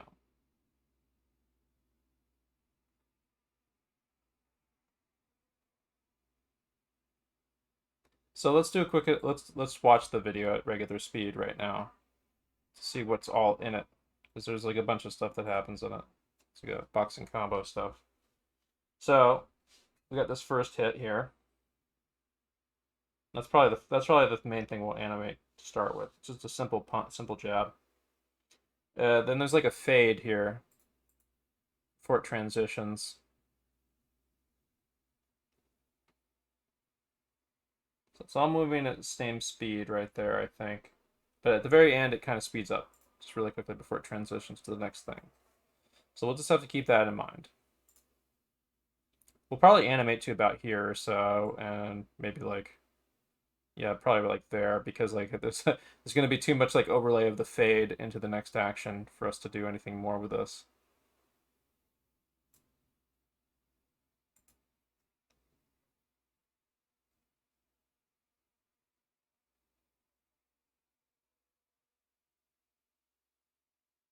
There's a lot of changing speed here, so there is some stuff we can still use for this, but we just have to pick like 1 or 2 segments of it to use. Let's see what's going on here. This one actually may be the one. If there's not too much variation, if this is like a complete action here, I think this one would be the best one to do for us, actually. It's very clear, and it's a complete action. So we'll do that one. This one at the very end, from about 40 seconds in, 39 seconds in onward, we will do this part. So we will spend 20 minutes picking out keyframes from this. Give me about 2 minutes I'm going to go grab a drink to get us started, but feel free to take a look at the video and review the video for yourself. I've uploaded it to the Discord Drawing Corner chat, and I've got the link in Twitch and in Discord for the thing. We're going to be animating from about 40 seconds onward. So, okay, Google, set timer for 2 minutes. 2 minutes, and that's starting now. So I'll be back. I'm just gonna grab some water, ice water. Get a big old. Animation is sweaty work. I would strongly recommend the athleticism involved with being an animator. Have a very tall glass of ice water with you when you're doing these. You might get a little physical into this.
And why is the music no longer playing again?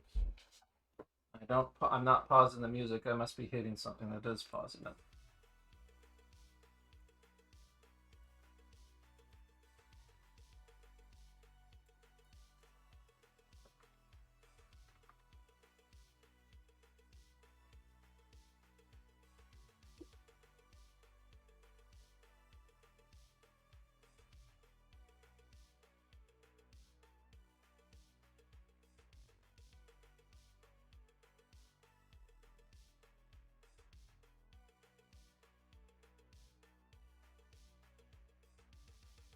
Yeah, I guess you still did a little study of a dancer, it looks like. Alright, so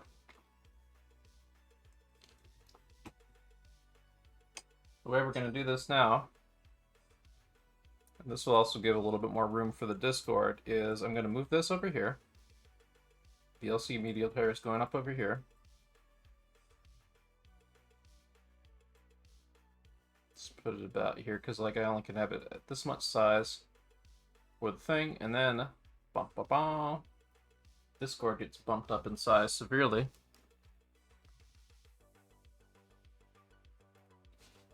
Now that should be considerably more visible on stream.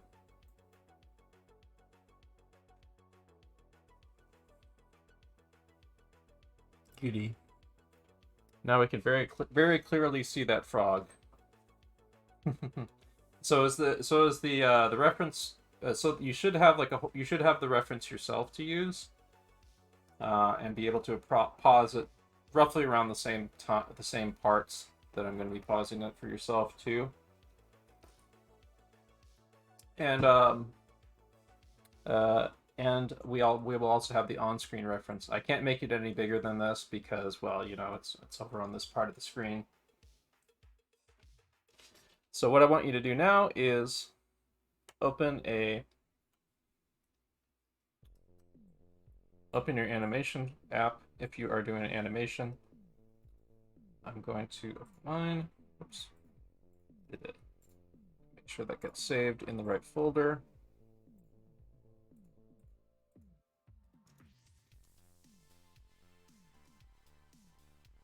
Go. Goody. My timeline on. So, quick terminology.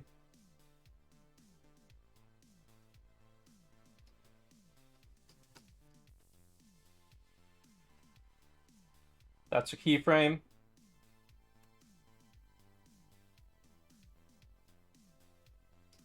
That's a keyframe. Right there. Those are both keyframes.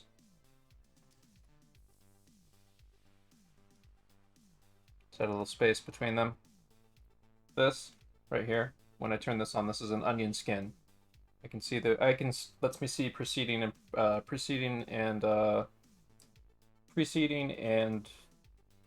before and after frame. And lets me see before and after frames. I'm doing a Porky Pig right now, sorry. But here is a breakdown right here. I decided I'm going to make the breakdown the character coming down, turning their head down and blinking. That's a breakdown. So keyframe, breakdown,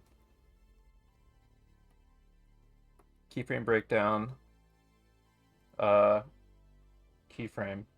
Now I'm making a couple of things called in-betweens, which are drawings that occur between the breakdown and the keyframe that sometimes favor one or the other. Like, I'm favoring the red on this one because this thing is accelerating into the next pose.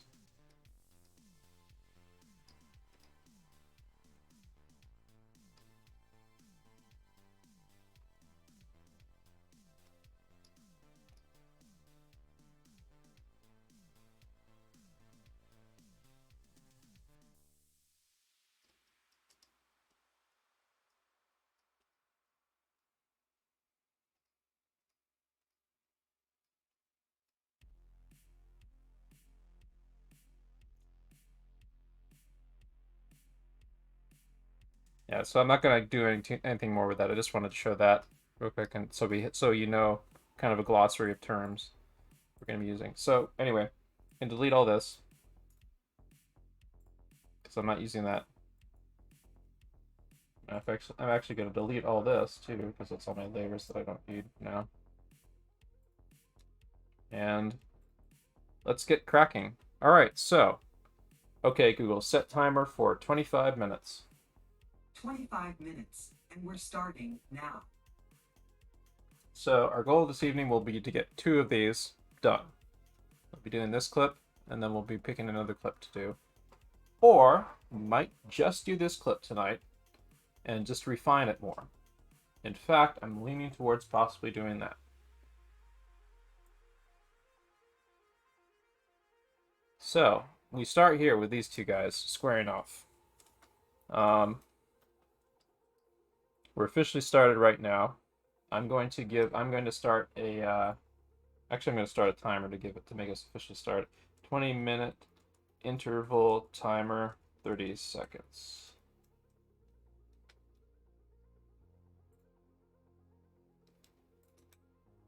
So, no wait, 2-minute interval timer, 30 seconds. 2-minute interval timer with 30-second thrusts. I'm gonna take up this little slot right here so we can have the timer on screen. Oh, fucking hell. It's YouTube again. Alright, let's see here. I'm I'm gonna have to sin, and I'm gonna have to use Opera here to see if YouTube will work. If it's a YouTube server issue, then it's not going to make a fucking bit of difference.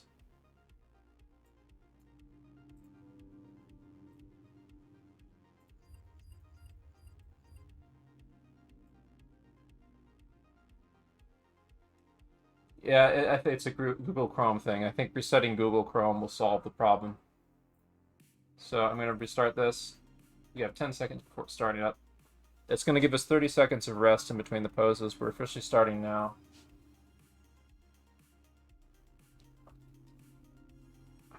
Fuck. There's audio coming. The music. There we go. Okay.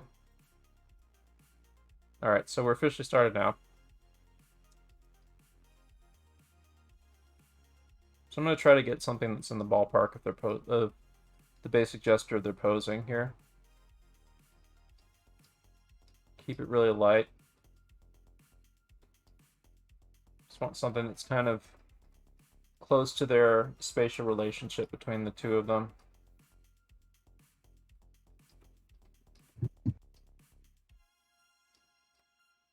I think that's what we'll do tonight. We'll first we'll go through it, then we'll time it out to make sure the posings work, and then we'll go through it again, and we'll maybe use some of those shapes that I've been using to construct the figures more. Let's try that tonight. So this will be just the only shot we do tonight. Making more valuable use of our time on one of these things at a time to refine them more might be in our best interests.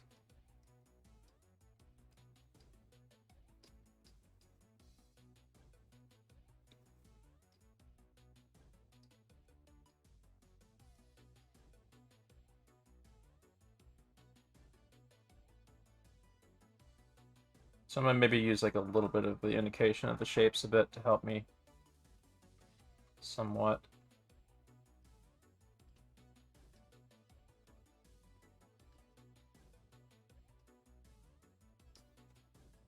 They give me something to work with a little bit better than just those gesture lines. I don't think their spatial relationship is quite right, so I'm gonna maybe space them out a little more. Needs to go a little bit over here. We have about 30 seconds of rest, so I'm going to find the next frame.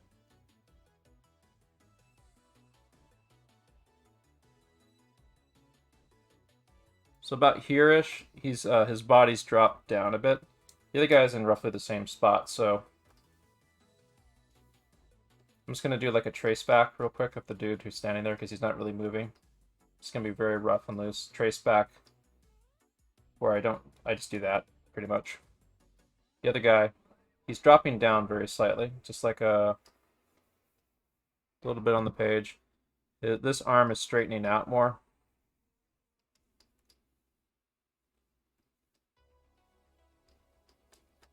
This glove is still level right there, I think. This glove has dropped down about here.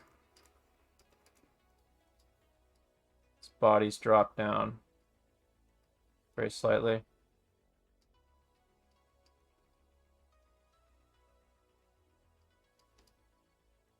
There is some subtle stuff of like the arm is still going back while the body starts coming up while the arm is going back before the arm follows with it. But that's something that would come more out of in-betweening, I think.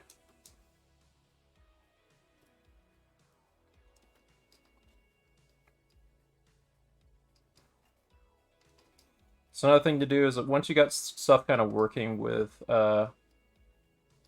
placed properly using the onion skin, you can go back and turn off the onion skin and try to get the poses working a little better on their own terms.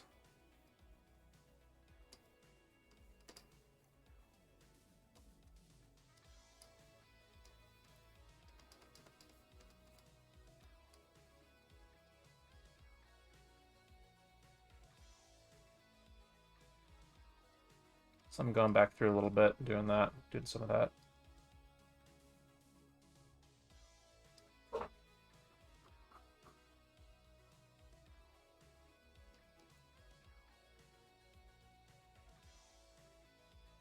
drop the shoulder down a bit.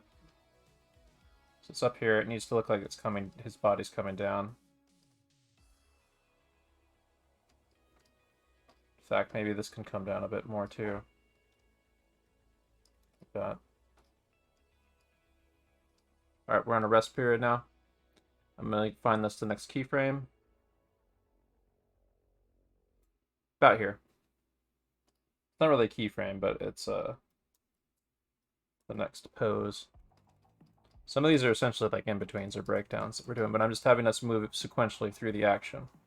So he's turning his body up over this way a bit. His body's straightening out a bit, coming up more.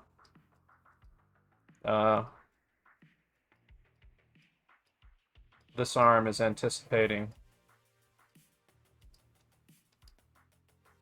the blow that he's about to throw.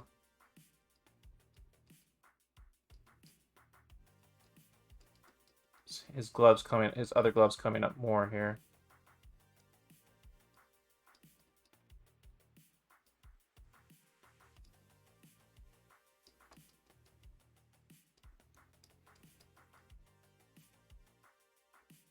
It should come up more like this, actually.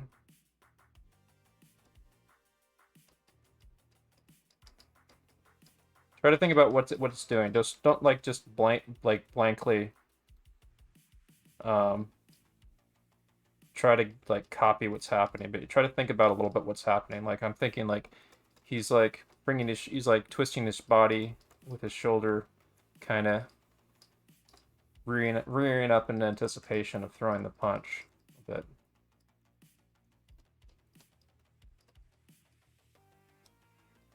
And again, with the last thing, just trace back on this dude here for this pose.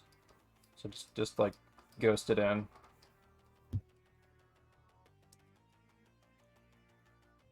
When you do this later, like you're gonna do an initial like thought out drawing here, and that just gets copy pasted to the rest of the thing. But that's what you throw in for now. All right, we're about ready to find the next pose. Pretty soon.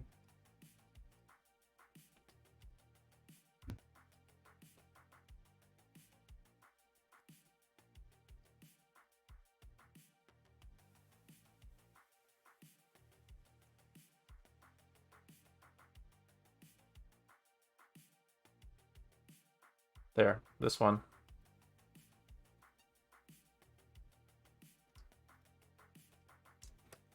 You don't have to go through the poses like I am. This is what I'm doing right now because this works for me sequentially for how I decided to do them.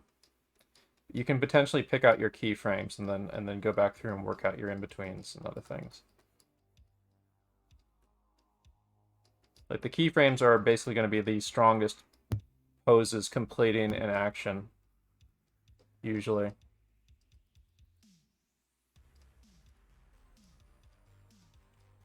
Starting or completing an action.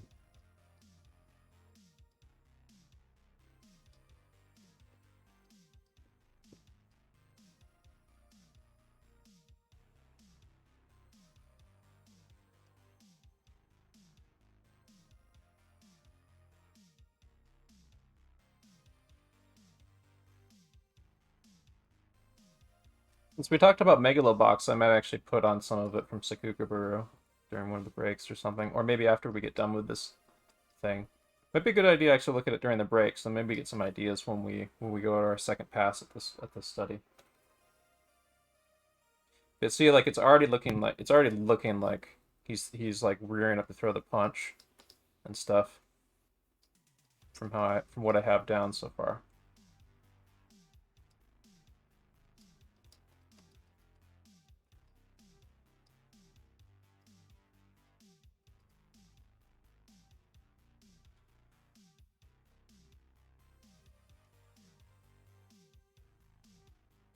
And if you have like more or less what you want out of one of the poses, you can go back in and try refining and checking it and rolling and flipping. Always be rolling and flipping stuff throughout this to see how these are working. Same thing if you're doing the thumbnail version of this, where you're drawing these and shifting your eye back and forth over them.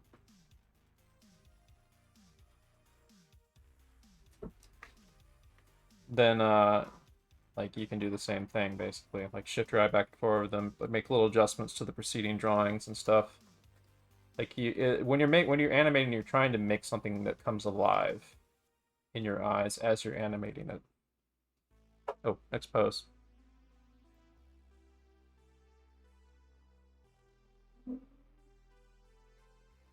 So I'm gonna actually have us go all the way up here for this next pose, because I am confident that we will be able to in between this pretty confidently from the arc that it travels.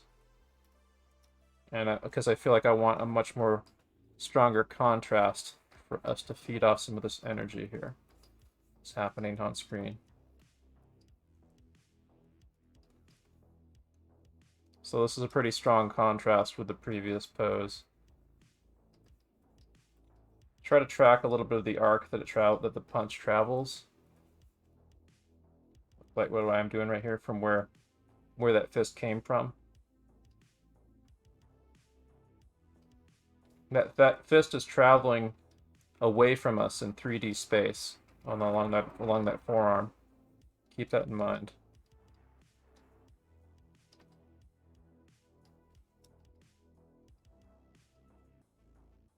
So I think he's up a little bit more.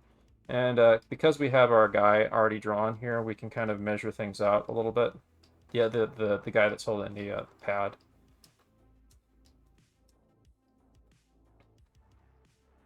So the pad's already reacting a little bit to the punch. It's going this way a bit, just a bit. But our dude here is mostly in the same pose as he was previously.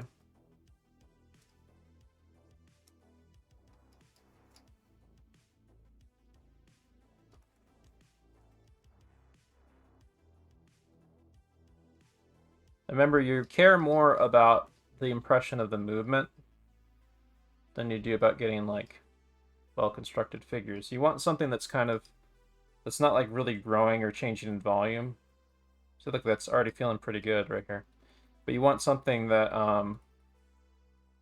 that captures the feel of the movement, feeling of the movement. So even if as rough as it is, if it feels like the movement, then you use that as the foundation to refine with more thought out shapes. And that is what I'm going to have us do on the second pass. So try to get as rough and loose as you can with something that feels really crunchy and good.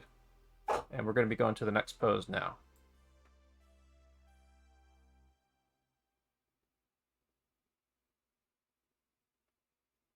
That's really interesting. We'll do this right here.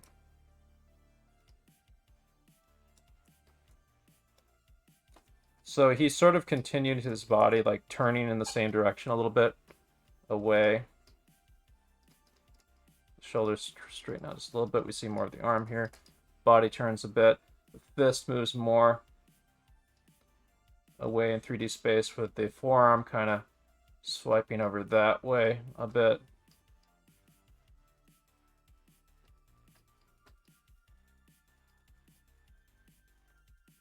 The pad comes back in 3D space. Our dude here is actually going to be moving his body, but a little bit more. But I'm going to keep it simple and just have like the arm that he's holding.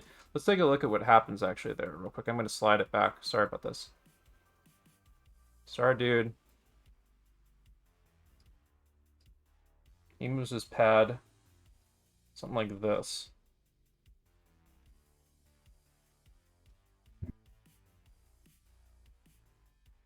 It's not perfect by any means. I'll probably have to adjust this later. But I just want something that has like an impression of what's happening there.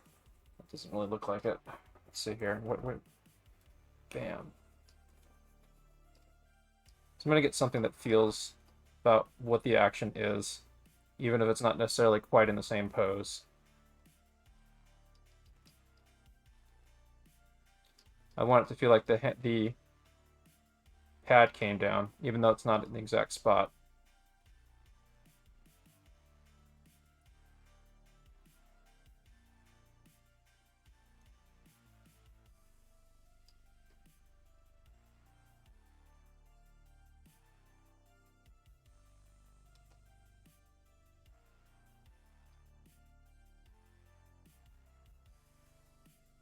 Maybe this needs to be twisted up here a little bit more. Well, no, probably not.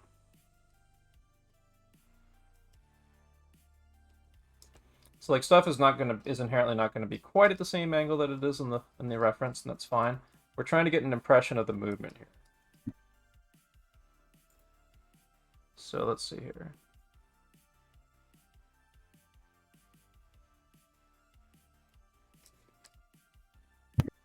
Because we're not rotoscoping this. We're trying to get something like the same idea and riff on what we're doing here. So his hand comes down here. That. His body comes down a bit.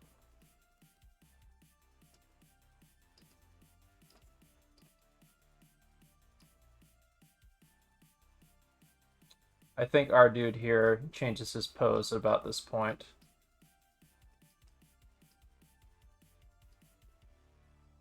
Quite a bit. So he actually like has kind of a sort of reacting to the blow that he absorbed with his hand. It's rippled through his body a bit. The force of it is rippled through his body a bit.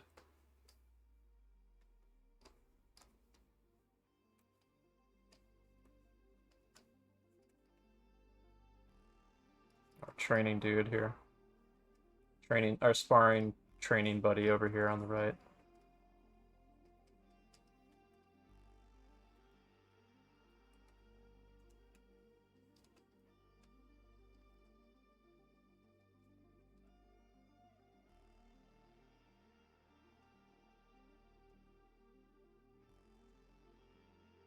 I'm making this guy grow in volume a bit here, so I'm going to adjust that. Maybe just shrink him a bit. I'm making this guy grow a bit too, so I'll just him.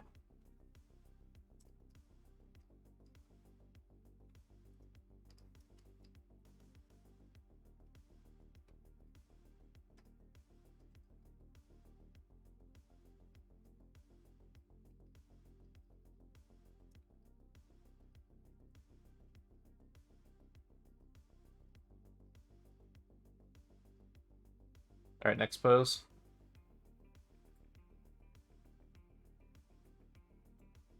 I think that's our final pose right here.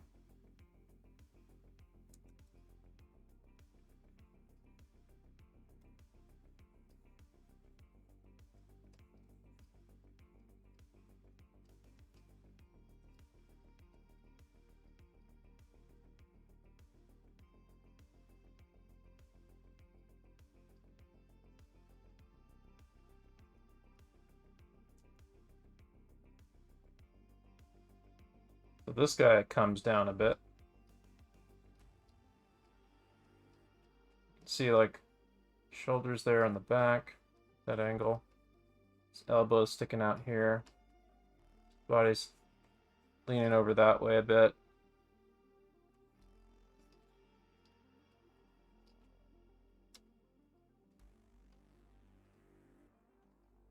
This guy's kind of like curling his body down a little bit, and he's looking that way a bit.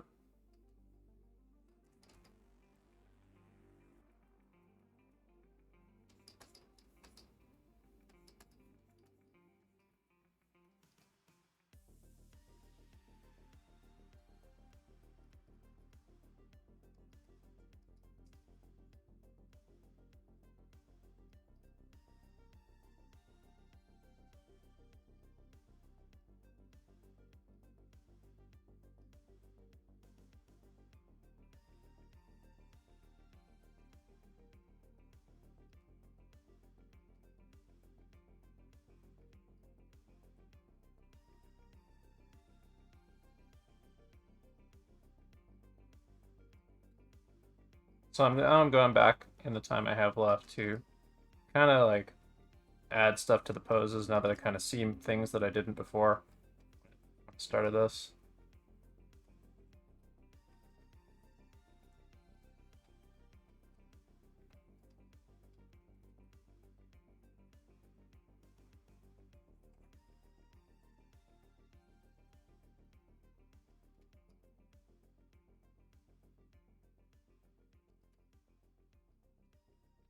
I think he definitely grows here a bit.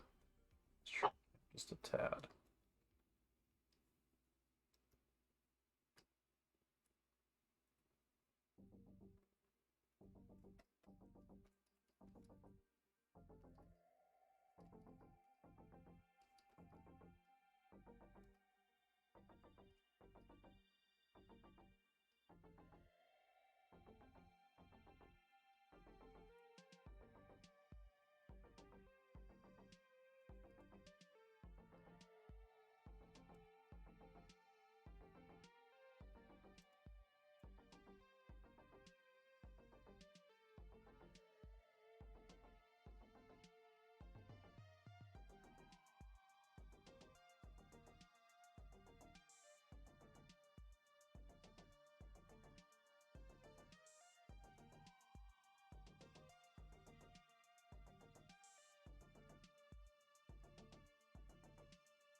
So right now I'm kind of going through and I'm sort of using the sort of wave thing that I've done in color-coded red, sort of track an overall idea of what I want to say with the posing here.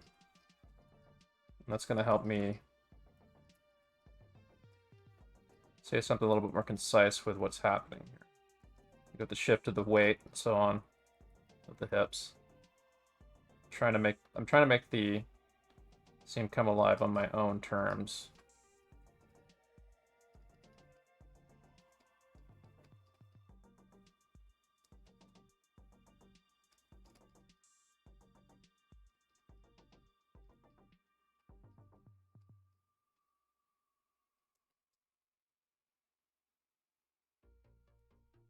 Alright, so that in mind, let's time it out. So usually what I do when I start the timing on these is I put them on 3s or 4s. Let's try it maybe on 3s and see what happens first.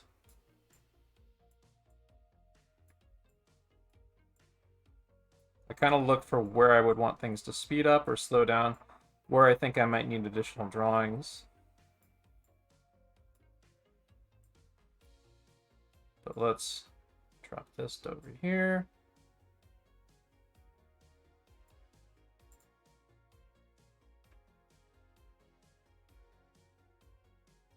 So I think the anticipation is off to a good start. Let's maybe put these on 4s. These first 2 panels here. That one could probably stay on 3, but then this one gets sped up on 2. Then maybe this is like on 2. This one probably gets 2, 3, then that. Let's try that. Nope, too quick.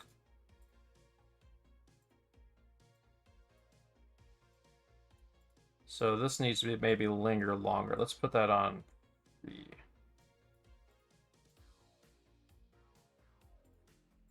These need to linger longer. Okay, Google, stop. Let's put those on 3 and keep that one on 2. Too fast, too fast.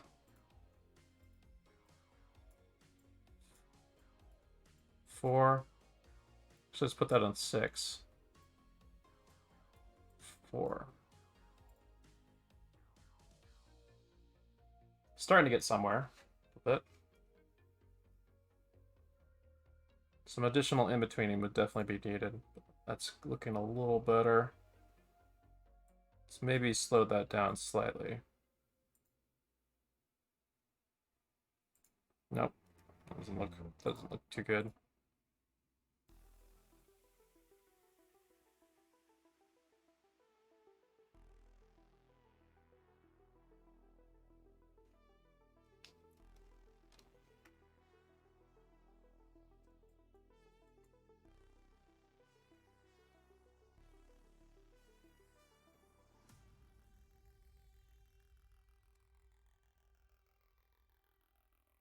So yeah, when you get something timed out a little where it's feeling a little good for you, post what you got in chat.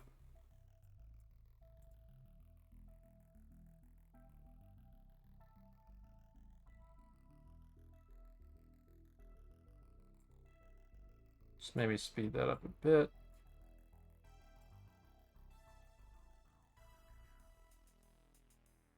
I feel like it becomes a little robotic at the end. Maybe like what's causing that I could fix? Maybe this thing's an in-between. Let's try that.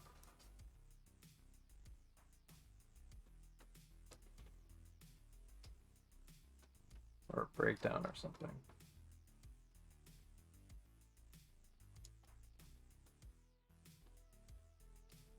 So maybe try favoring the red a bit, except, yeah, favoring the red a bit.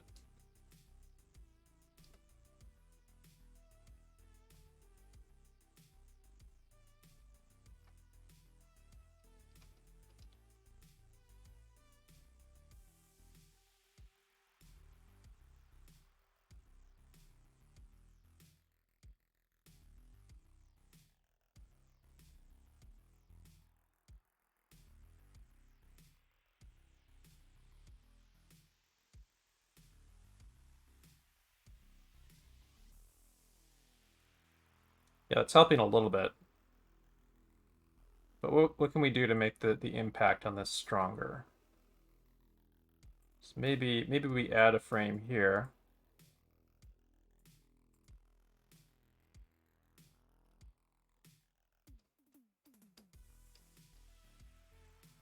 Smear here.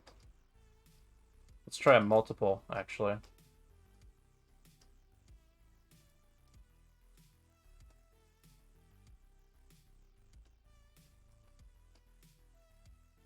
This head stays close to the red, because it's mainly shifting the upper body here.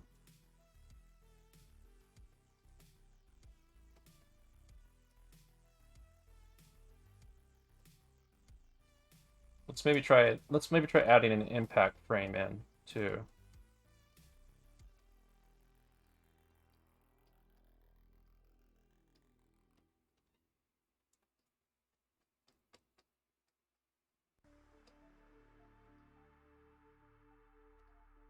Like,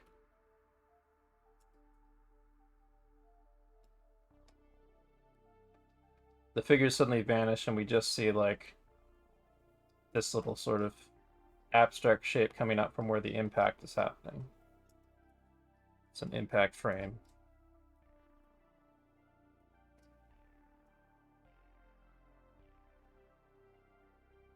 Yeah, it's got potential. It's got to maybe time that out a bit more though. So let's maybe see how it looks on twos.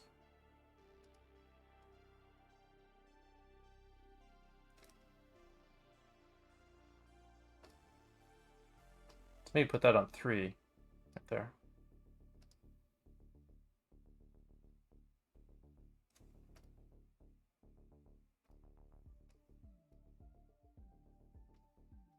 Actually, let's try that on 2s, and then this gets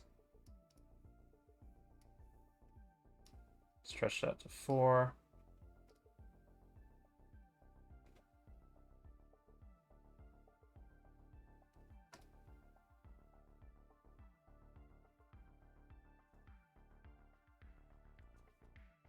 Let's maybe pull that back more, so there's more energy in it.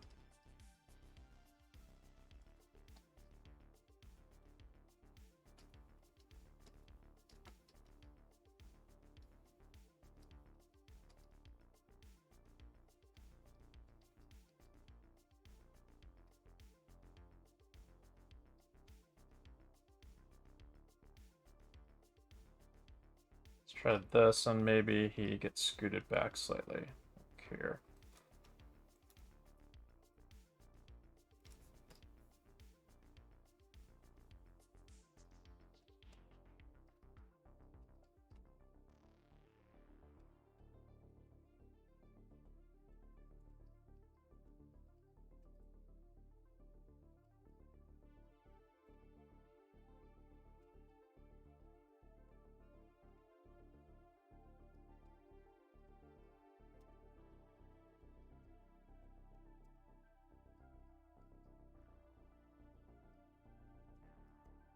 I'm just trying to push what I already got here.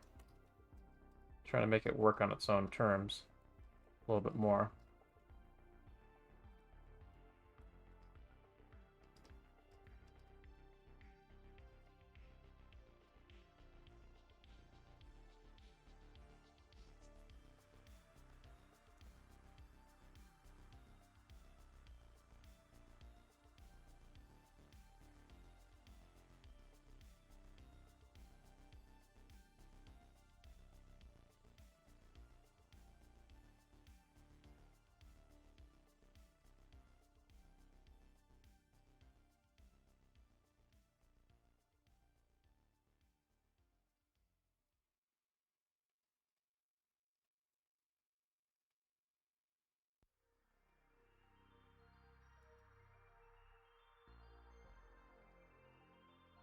Maybe pull him away a little bit more, actually.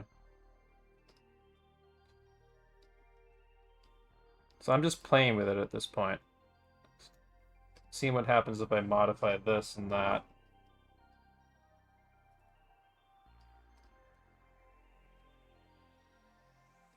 Spacing out the frames, changing the tilt of the body in ways I think might reinforce the action.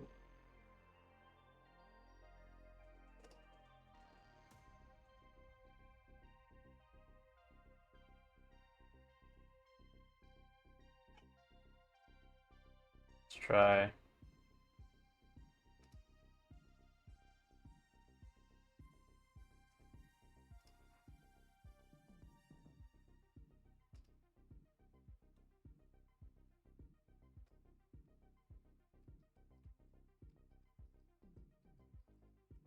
Let's try something like this. Maybe like black all over the frame to create this kind of contrast flash moment.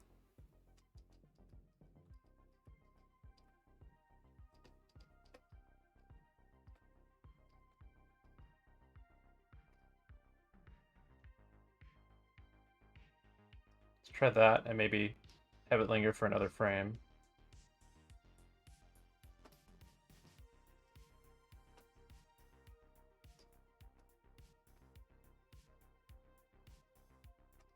Nope, it's not quite working.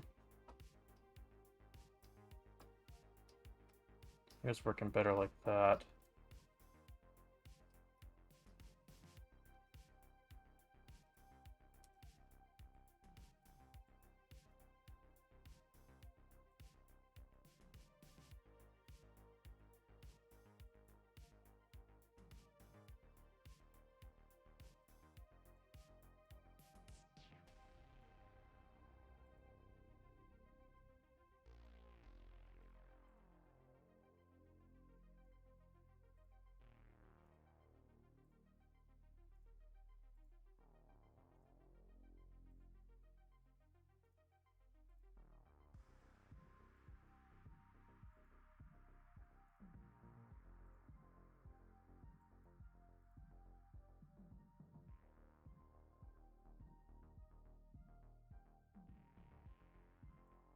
That might be something.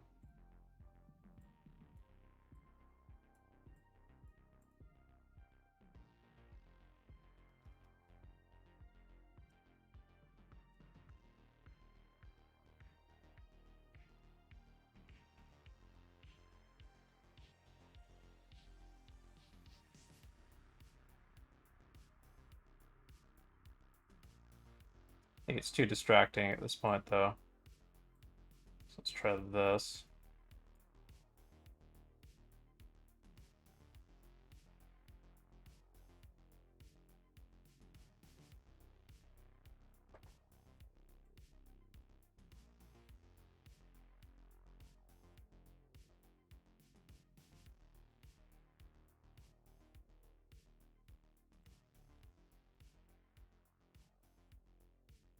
Let's maybe move him back over here for more of a wind-up.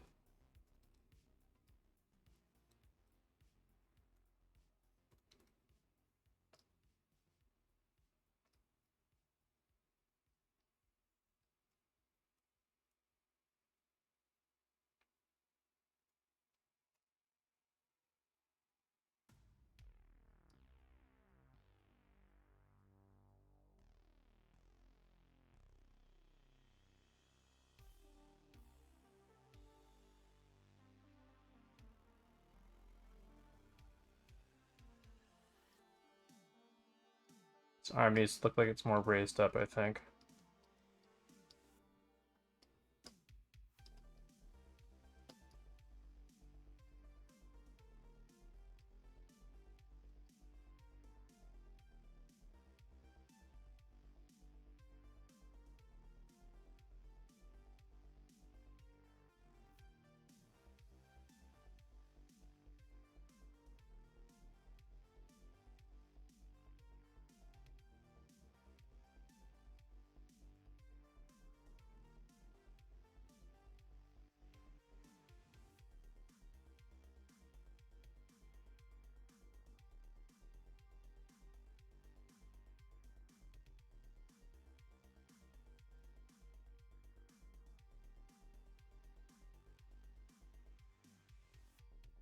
Yeah, we got some people in chat playing with it now.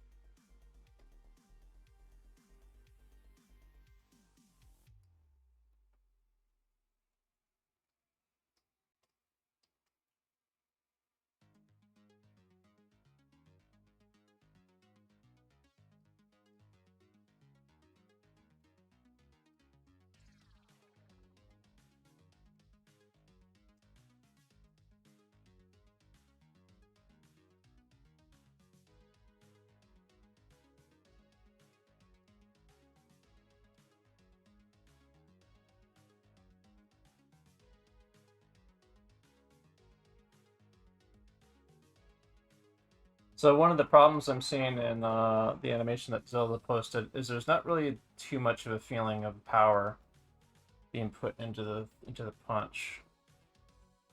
It really needs to feel like the power is rippling up through the body.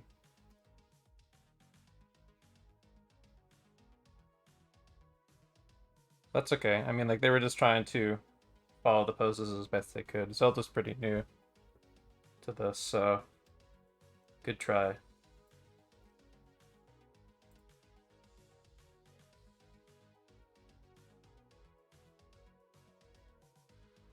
But that's what I'm going for right now. Like, my poses seem a little bit a little bit more contained than I necessarily want. Like, I feel like I can push them a bit more in their spacing and stuff to create a better sense of impact. They feel a little bit restrictive to me somehow. Maybe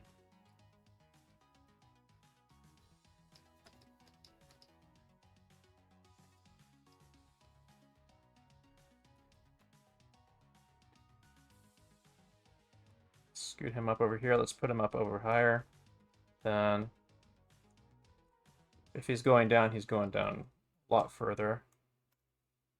I can repeg this too so I can get everything on screen when I export it as well.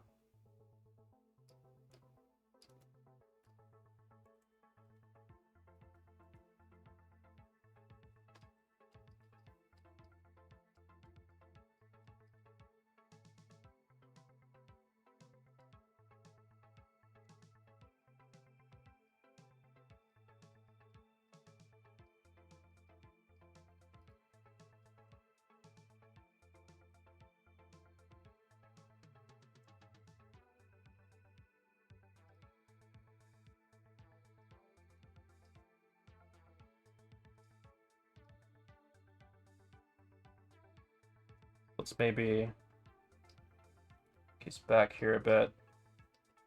Just pushing the boxing glove in a bit. Back a little ways.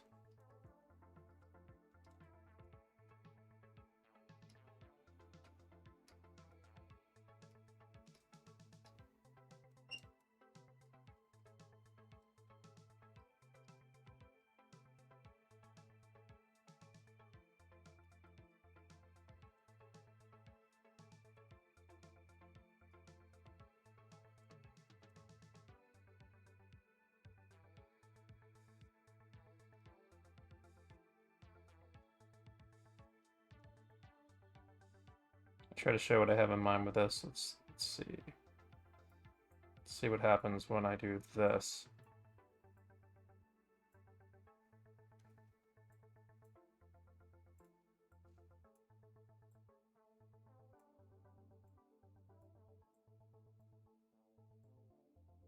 So for the rest of the session, I'm just going to have us refine this.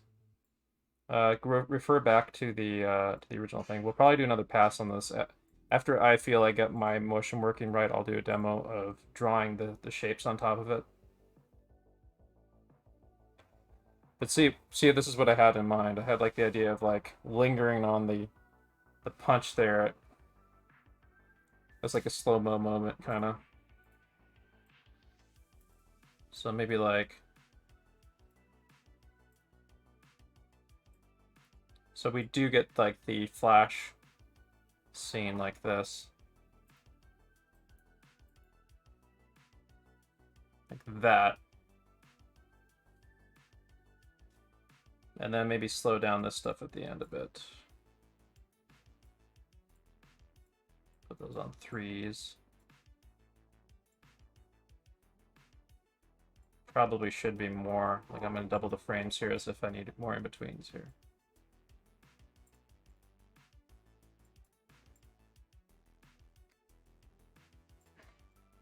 Wait, no, that needs to be on 3 here. 2.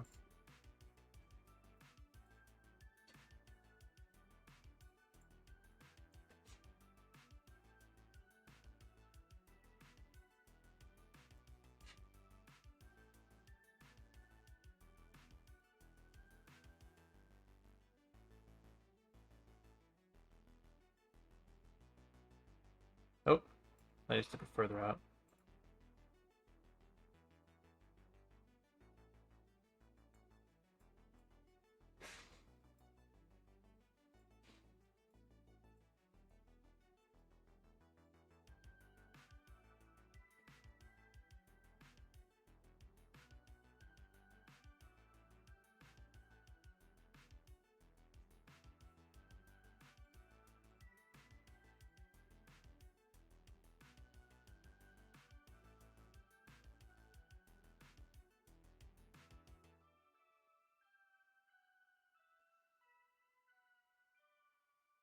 There we go. It's a very different action from what's being performed because it's like lingering on the thing. But that's the point here. I'm trying to create an action riffing off of the live action that I made. Like he's like grinding his fist into the impact point there. So what else could I do with this? Maybe like here. Let's see. Somewhere around here.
Trying to see what would happen if I put the arm all the way down there.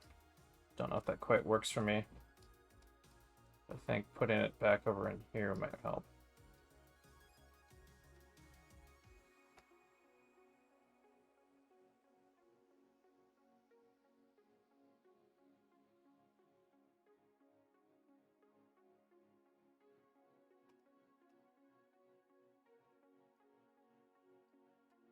So maybe let's have him settle about here. I think that's better. So a bit closer to here.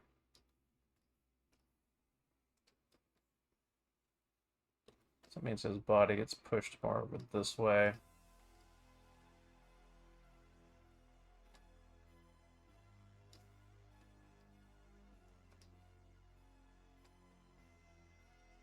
And this one is about here.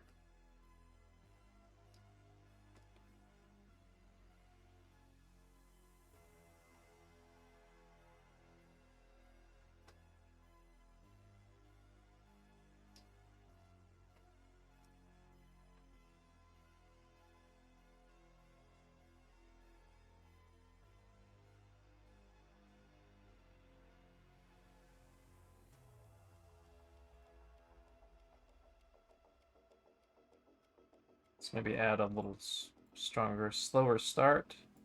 About that.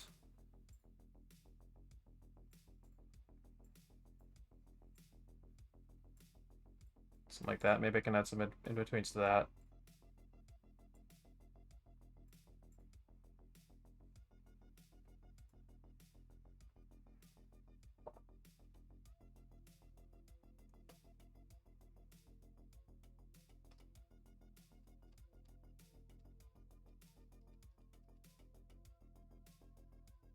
An anticipation here, maybe.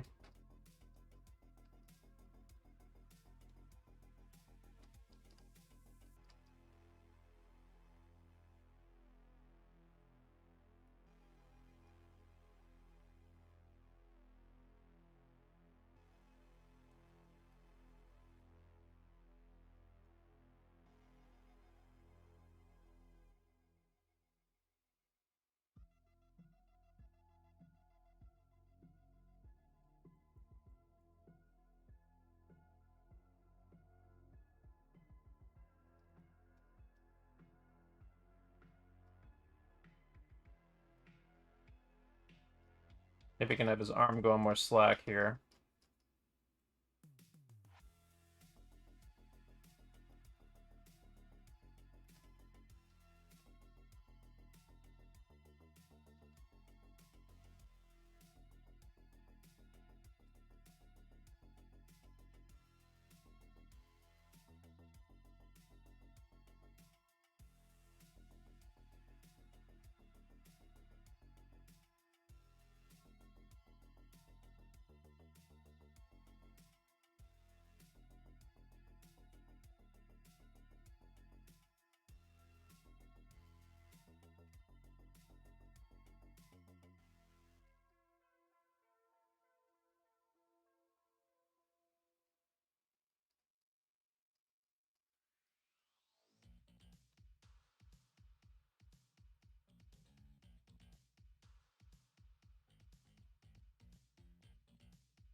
I think to make this work, I'm gonna have to separate the timing between the two because the guy over here needs to be moving a lot more rapidly, I think.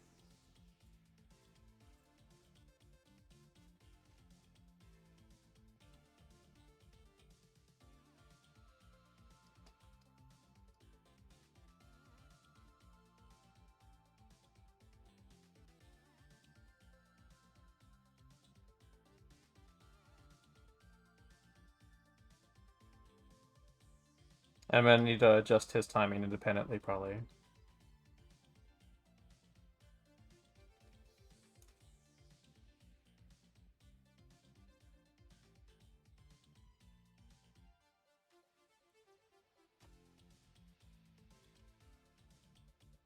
Let's try shortening it up a bit. Let's maybe put these all on 2s. Maybe some of these on 1s. Sometimes varying the timing can produce interesting effects.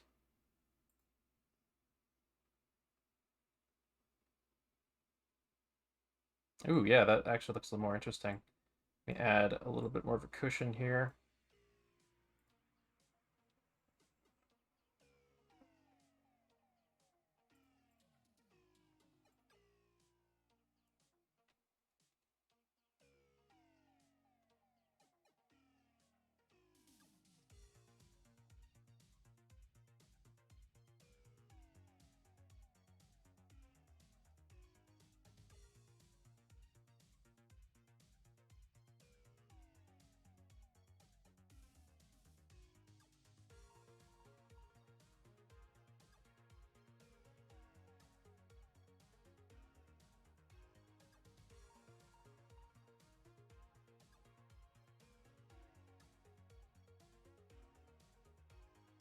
Yeah, that's looking good.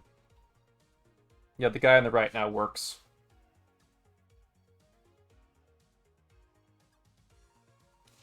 So I'm going to add some more in-betweens to starter.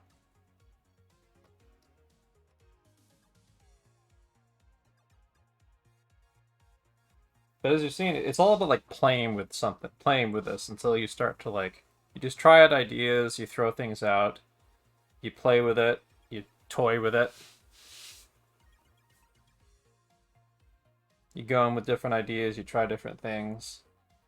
Sometimes you go in with a strong, solid plan. In this case, we're doing the planning live right now on the individual things using the starting point of the thing that we did. But this is how you design. This is one approach to designing an action, starting with live action. But it's already starting to look like something, isn't it? Like it really does look like looks like he's throwing power into that punch, and the other guy's recoiling from it. And we chose to freeze that moment in time when he's making that impact to really emphasize it.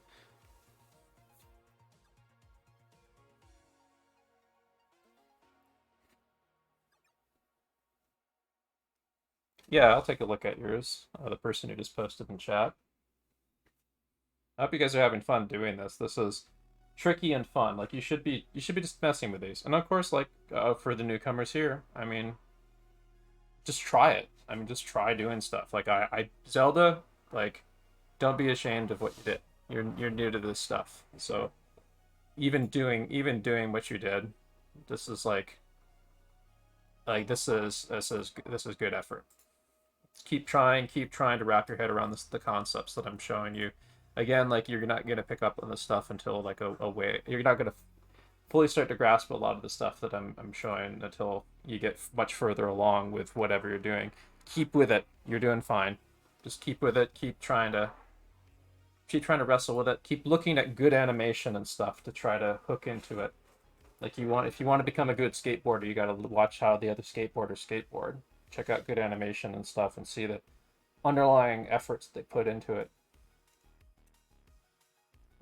And of course, also it comes down to your own visual processing. Over time, you're going to need to rewire your as artists. We are, and especially as artists and animators, we are basically trying to rewire our central nervous system and our muscles and our thought processes, so that we can interpret action and we can construct figures and interpret abstract ideas like force and action and gravity and so on, and acting. That is something that is a Herculean effort that's going to take time to sink in and build up piece by piece over time. So anyone who's just getting started, don't be the least bit ashamed if your stuff comes out poopy. That's just fine. You're at the start of a very big journey, and it's going to take a lot of time and effort. Anyone who's getting started in this, no one should feel ashamed whatsoever, no matter how poopy it is. Because guess what? You're going to look at that thing you did months later, and you're going to notice, hey, I have improved. So as long as you keep at it, you keep trying to rethink how you're learning things. If things aren't working out, if you aren't getting the right results you're looking for, you reevaluate how you're learning and try it from a different angle and stuff. Yeah, I'm just pep talking. I don't want anyone to feel the least bit discouraged here for putting in the effort and trying and keeping at it. Eventually, some of the stuff that I'm showing you now isn't going to click until like maybe months later or years, in some cases years later. That's fine. And again, like I said, check out my Discord. I've got a section called Art School Links right here. If you are interested in pursuing and getting serious about your work, your art, check out the links that are on here. Some of them are for animation-oriented schools, some of them are for drawing-oriented schools, some of them are for 3D, some of them are for 2D. These are all great schools, worth the money, excellent instructors. And if you really want to take what you're doing to the next level, put together a class budget of somewhere around $900 to potentially roll in a future class. And it's going to be getting the ball rolling on regular when you are starting out try to, if you're able to, get a class budget to be enrolled in at least one class per like semester or every other semester or something. That's all you can afford. Because being enrolled in a real class with an instructor worth the money makes a world of difference. But here's the other thing. Before you even get in there, you got to work on your work ethic. So that's why coming to this little Twitch class that I've got going here for free, I'm doing this class to work on my work ethic, so I'll get better results when I'm working my way through my classes. This is even when I'm doing the classes that I'm going to be taking. When I'm taking an animation and a storyboarding class next month. Even when I'm taking those, I'm going to be coming here for this, and I'm going to be doing some of kind of the homework that I'm going to be doing in those classes. These Twitch sessions are my way of forcing a work ethic and making it fun. I'm trying to Tom Sawyer the learning experience here because I like learning with other people, and I like something where I feel committed to share information with other people, and I don't feel alone and stuff. So these classes are that for me. Anyway, getting back to our punches. Dan, good effort. It looks like you're trying some stuff here and trying to be really loose and gestural, which is good. I think you're not quite getting exactly how to like get the power in the punch just yet. Like you got to have the whole mass. You got to feeling the whole mass of the body moving and putting the power into the blow. But it's a good effort. I would recommend for the people who are trying this out, possibly do a rotoscope study of this thing. I may actually have us do a rotoscope study in here in the future, where we import the movie file that we're going to use for the session into our drawing app, and then we do draw over studies, so we can really understand what's actually happening physically with those figures when they're moving in motion. So I think I'm going to do that in the near future because that'll help kind of reorient people and get them thinking about the force that's going through the characters, and also get people a little bit more exposed to how figures move through space. I'm pretty satisfied with like these roughs here that I've done. There's a few other things I might do. I might add a couple more in-betweens at the beginning, but I'm really satisfied with how this came out. And wow, it's almost already 8:30. So we're actually pretty close to finishing. So what I'm going to probably do is I'm going to go through, I'm going to check out some of the other work that people posted. Post your work now. I'll take a peep at it.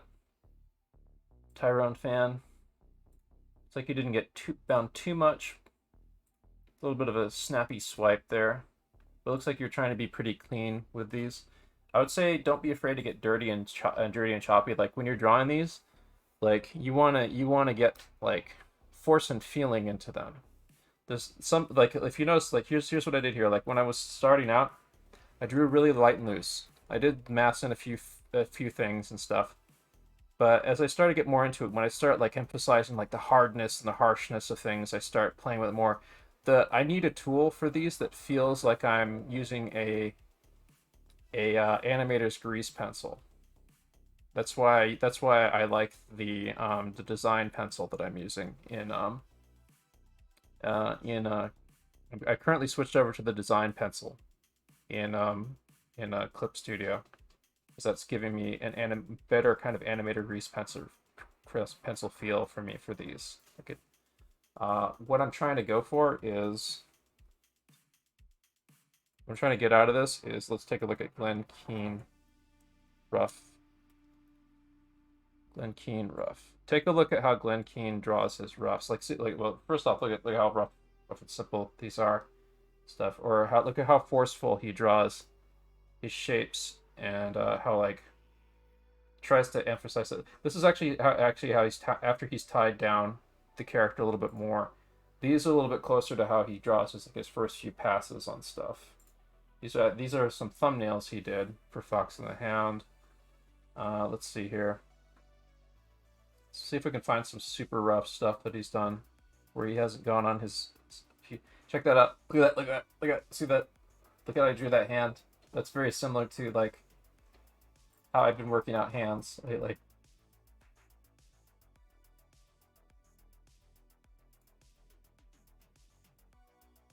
Let's see if we can find. Oh, here's a good one. There's some good Tarzan ones that really show off this thing I'm talking about. Look how he's drawing and handling the figure here. And these very, very rough, loose, massy, sketchy forms where he doesn't get afraid to get messy. Of course, he ties those down later, stuff, or he hands those off to Oh yeah, check this out. This one's a really small. This one's a very crunchy GIF, but you can really see what I'm talking about here. See, he gets all this. He gets like all this stuff worked out of how the action kind of feels here, the physicality of it, the acting, and so on.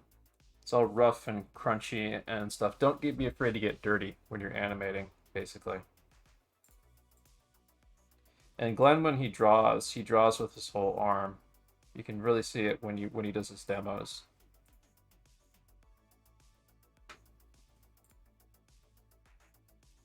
Yeah, check this out. This is a good example. This one's a little bit more refined because he's really kind of paying attention to the acting, that face. But for his initial pass, he wouldn't even necessarily draw the face or the details and stuff too much. Like, he'd get like the figure kind of worked out in its general posturing and stuff. Even before, I think, even adding like the cape and the cloak and stuff on him.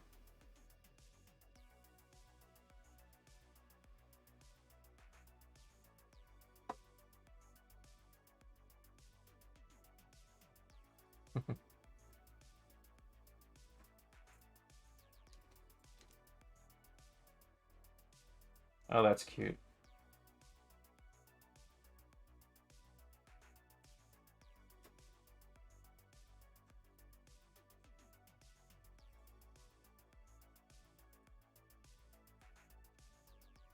Some shifting through these real quick to just give you kind of an overview, showing how much you can get. You can get loose with it, to play with it, to work stuff out, basically.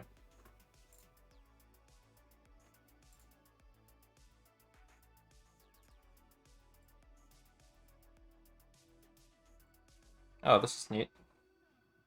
This is a lot more kind of like some of the frames are like a little bit more anatomically worked out to the character model a bit.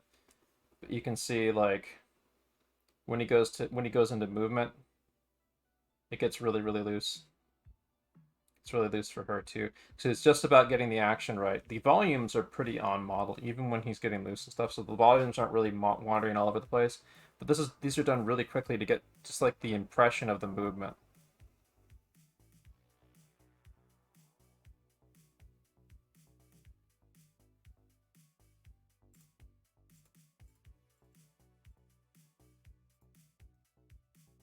And that's what you want to go for. You want to play with it, keep it rough and loose, have fun with it, pay attention to those, like, the overall impression of stuff.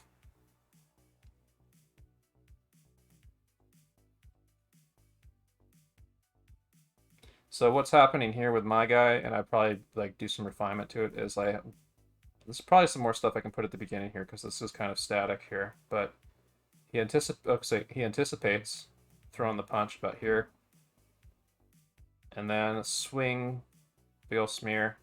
We get an impact frame, a little bit like then I have like these two frames that are like him moving his fist forward into space a little bit more until it winds up here. But I have two impact frames breaking it up. Like this one that's all black, and then this one that's like kind of got like an outline of the action a little bit. And then it lingers there on like a held frame for a little while. I might even like add another in between there of it holding there.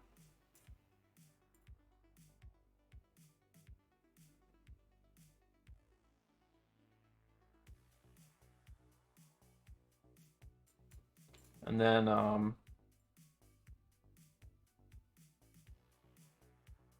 we get this of the this guy kind of recoiling from the force on the guy on the right recoiling from the force. As for the guy on the left, like the guy who threw the punch, his body goes back over this way a little bit, and he kind of steadies and rebalances himself and settles at the end here in the punch. So we get this kind of like figure eight sort of. We get this sort of like well, not really figure eight, like this kind of like roller coaster loop effect going on here, where he swings his punch forward, circular, arm comes up like that, his body kind of goes like that, and then it settles down into this. So we get this kind of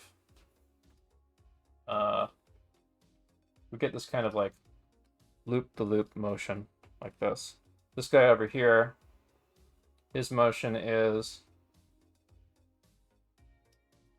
like this, with his body going like that. This guy's motion is like that.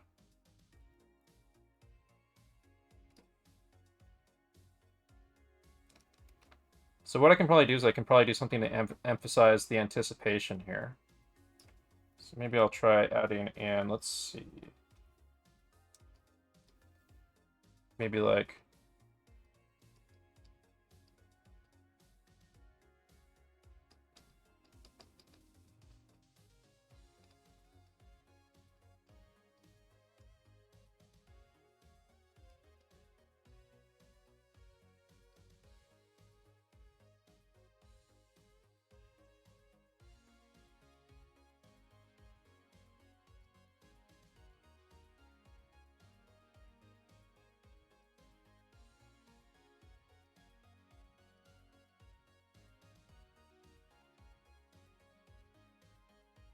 actually, no, I don't think that one works. Let's try like this, like really push him down more.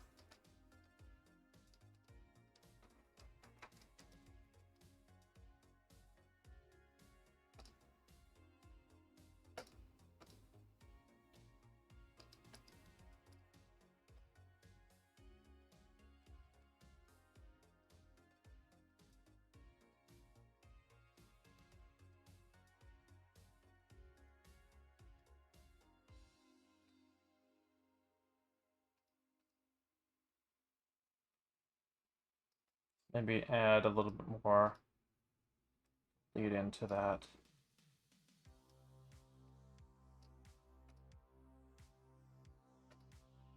Nope, that's not gonna work. Just be like this.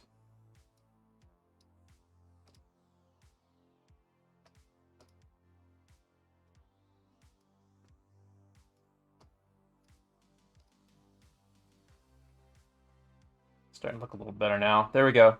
Better anticipation. Still not perfect, but this is definitely better. See? A better setup to the punch. Like, it's maybe like, I got an idea here. I'm gonna do this. Add 2 frames there. Add a frame there.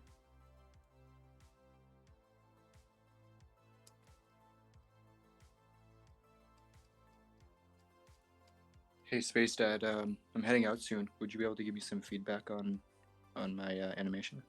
Sketchy face? Yes. Give me a second. Yeah, take your time. Yeah, I'm just trying to get this down before well, I still got the juice, you know. Yeah, I don't want to interrupt your flow. No worries, it's looking really good. Yeah, I'm happy. I think this is like, this one, like, I don't think I perfectly captured like exactly what's happening up there, but I had more room to play with this to create something out of it. So this is a lot. This versus like compare this to like the two. I would say that this is an improvement tonight over the other 2 things that we did on Monday. Like this is pretty close to what actually happened in the reference footage. It's not anything terribly special. This one is successful. Like I did play with it a bit more. There's a lot more simplicity in this for me to play with this. So it's a simple, elegant action right here. But this one, that one turned out nice. This one, I had more of an opportunity to play with it to actually make a interesting shot out of it. So this is starting to look in the ballpark of like something that would actually be like used in a real scene somewhere potentially. Like this is like a work in progress of developing, developing and designing an action in a scene. Like one question that I have is how far would a rough animator work on something like this before a cleanup artist would come on? as long as necessary. I mean, it really depends on the production. You can technically like work forever on a shot. Shots are not finished. Shots are abandoned. So you can technically work forever on a particular I shot. see. Like for Disney animators to produce a few seconds of really good animation, they might spend like a month. Oh wow. Yeah. But it's that important. The thing is, they have a lot of animators working on this stuff, and then they have an assembly line crew usually to handle like in betweens and breakdowns and cleanups and stuff. But like those big money shots are really important. Yeah. Like you think that sounds like not a lot for the effort, but if you look at the actual shots that I'm talking about, you can kind of understand. Oh, that's why it took them like a month or a couple months to get only a few seconds of animation out.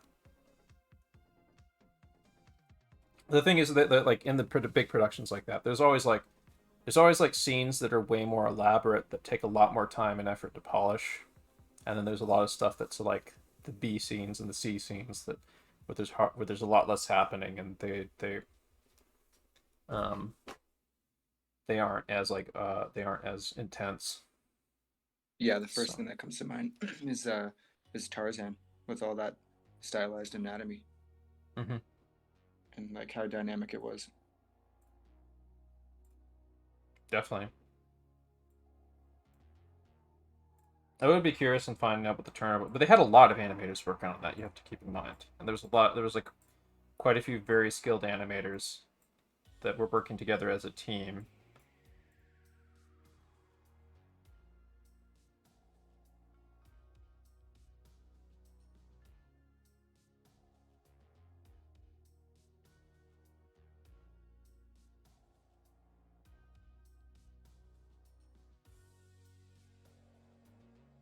Yeah, anyway, so I'll take a look at yours. Sorry about that. Let's see, a sketchy face. Let's see where you posted. Yeah, no worries. Where'd you post it? Oh, here it is. Sorry, it's a link. Yeah, I had a trouble exporting things. Huh. Yeah, it's not uploading. Oh, there it is. No, it takes the time. There we go. You kept it very simple. I think it's working pretty well, actually. It's pretty close to what's actually happened, and I get a good sense of physicality to it. I think that the shift of I think there needs to be more of a shift of the body of the character on the left, though, because like, his body's kind of static Okay. in the same spot. Like I do get a sense of the torso twist, but I kind of feel like there needs to be a change of position of him either advancing forward a bit more, and then like settling back or something. Okay. Yeah, but and then the other thing is that you can go beyond the reference a bit too. Like we're not being slaves to the reference. We're not doing a rotoscope study. We're trying to design something loosely based on it. But I think you did a good job. I think this is good. Cool, thanks. I think honestly, like you could potentially just repeg where the character settles and maybe make like a little bit more of an impression of the settle with the guy on the left. Mm-hmm. And that would help a bit. But Right, yeah, cool. overall, good job. Thanks. Like I said, like you saw what I was doing. I hope everyone took to heart a little bit what I was doing here. You saw I was playing with this. Like I designed something out of the live action footage we used. Like this is not actually what happened. This is a riff on what happened for me to create something new out of it. Like the impact. I made a decision to smear this and make more of an anticipation on this. I made a decision to make that kind of figure eight sort of, or not figure eight, but like roller coaster loop on the guy on the left, and the twist and the turn recoil, the guy on the right, really emphasized that. I made a choice for kind of a slow mo impact frame moment here, grinding into the training mitt.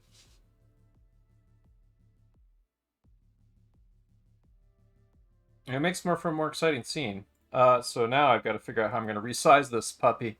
Let's see here. So it all fits on screen. I think I can like select all the frames at once. I think that's how it works. We'll see. So I'm gonna make sure I save a duplicate of this. So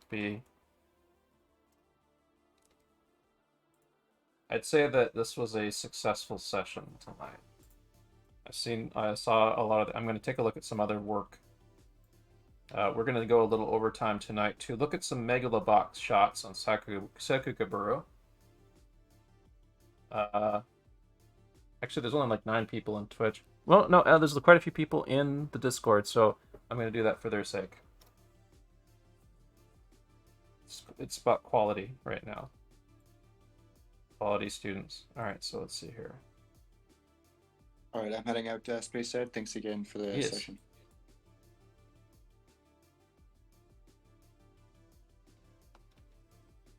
All right, so I was able to successfully resize everything by selecting all the frames right here.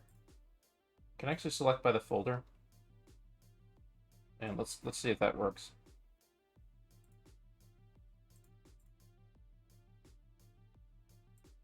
It does. Okay, good. All right, so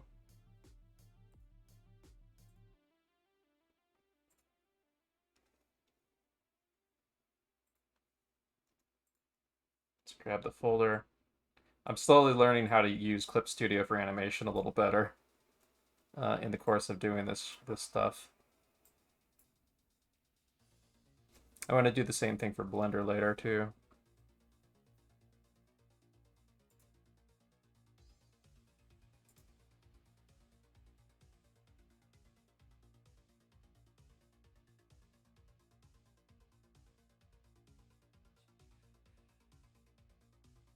See, where's his elbow? About here. So maybe we'll scoot this thing over this way, but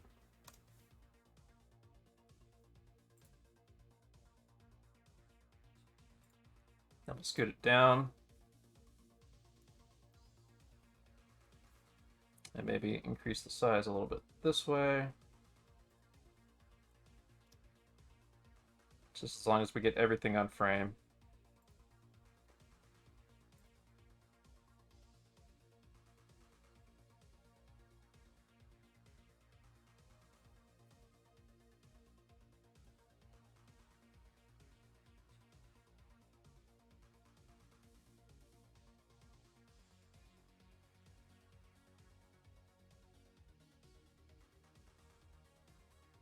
Almost there. Let's maybe scoot this a little bit that way. Fine. And increase this size. Scoot this down a little.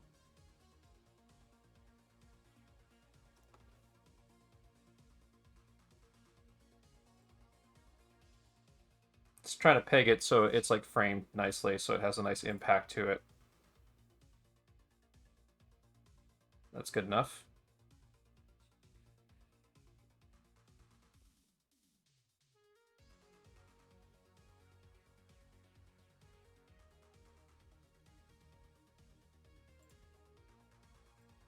Scoot it just very slightly this way. I think we'd be good to go.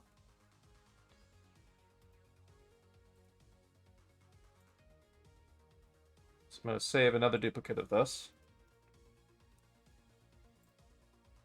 And I'm going to export.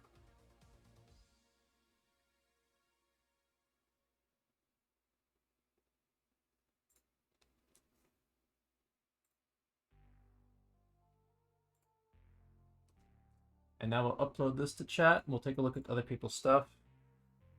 We'll take a quick peek at some Megalobox stuff, just so we can like admire some of it on the way out. That would be a nice closer. But we're not going to like spend a huge amount of time analyzing it.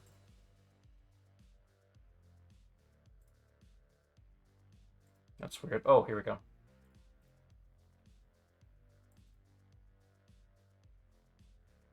There we go. Cool.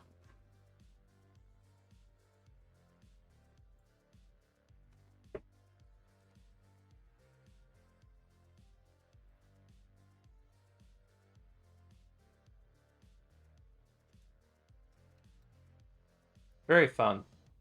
Yeah. We'll just keep playing with animation. We're going to be playing more with animation this Friday too, and on Saturday. So next class, folks, will be Friday, 5:30 p.m., and then we'll have a Saturday class at 2:30 p.m. I'm going to take another peek at what people have posted. If I didn't get to you, post it in any of the appropriate animation channels. This one does not have a white background. This one's on the alpha layer, so I can't really see it.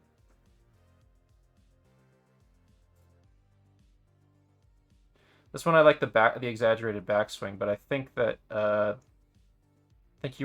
think it kind of loses it after the impact. After the impact is, I'm not really getting a strong sense of impact here. There needs to be like a good stretch and a thrust into the impact, and there needs to be like a bam feeling of a smack. Like you're going for the impact. I'm teaching you guys how to punch. To put power in your punches through this.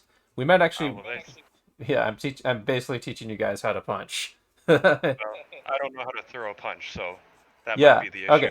Yeah, that might be the issue. Like, okay. So here's the homework for everyone. Look up how to throw a punch on YouTube. Try to find martial arts videos with people showing you how to put power behind punches. Power from punches comes from the feet. It travels up through the legs and then twists through the body into the arm. You don't get any power in your punch. There's a scene in the Invincible series. I think it's episode 2. It might be episode 1, but there's a scene where the superhero kid's dad teaches him how to throw a punch and how to put power behind the punch, and he demonstrates the principle of the fact that we can fly means that we can create our own leverage for our punches and put more power behind them, because our bodies generate force wherever we want to put behind our punches.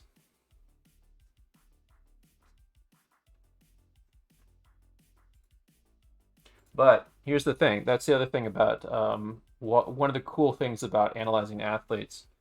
Because art is a physical act that's actually, believe it or not, a kind of a slightly athletic skill. Something like punching, for example, where you have to put your whole body behind the blow in order to have power in it.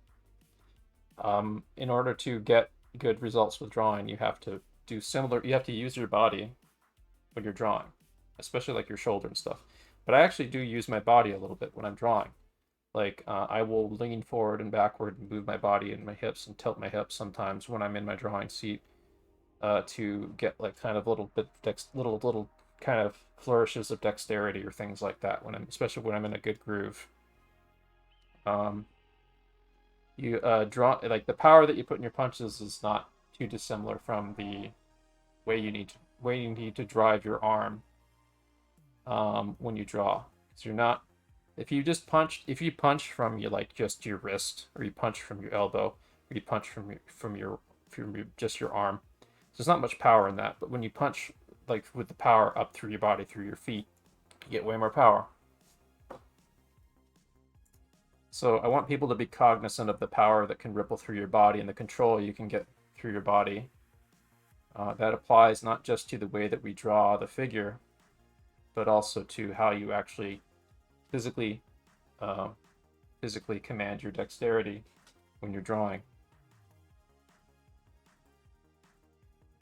So that's like I said, that's one of the benefits of studying athletes, because they have to utilize their bodies in very similar ways to what we need to do to draw.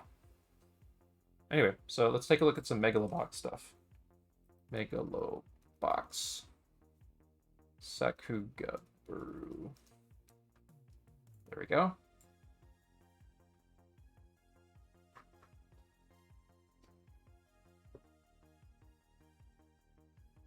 Yeah, some good clips here. I don't think there's any roughs, sadly, but there is good clips. So we'll just go through a random array here.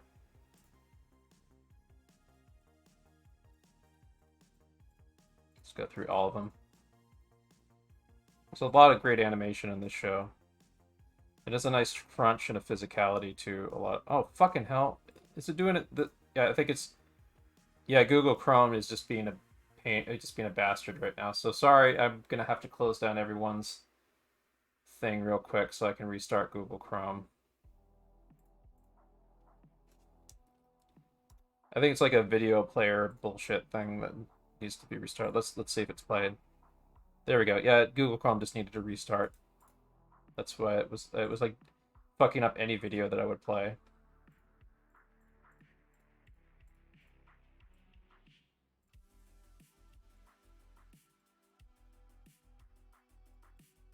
I would actually suggest doing studies of like Megalobox stuff too. You can really see how to. Maybe we'll take a look at these a little bit more on Friday or Saturday, because these will teach us a little bit more about how to see impact. Okay, so there's not a lot of animation stuff happening here. There's some, but it's a lot of cuts. Oh, there's good stuff though. That's a slow-mo moment there. That's good. Good impact there. That little combination there right here, like slow-mo, bam, bam. Let's maybe take a look at what's happening here, or how the animator puts power behind the punches here. So first off, one of the big things that helps them achieve impact, contrast. See this pose right here, he's crouched down here. He's going slow-mo, then we have a variation in timing. The slow-mo to... And this is like rubber banding how time works in order to create greater impact. Slow-mo moment so we can read what's going on here. And bam, for this rapid impact right there. Slowed down moment again, so kind of slow-mo while he follows up with the next combination. Bam.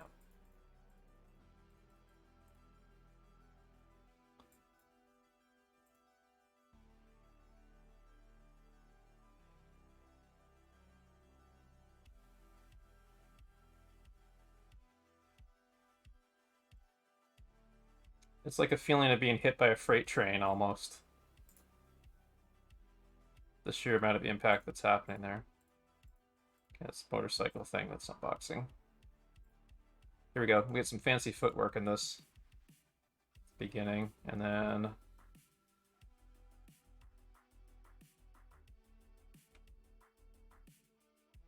Yeah, there's not a lot of clear... I'm looking for some clear poses of both the boxers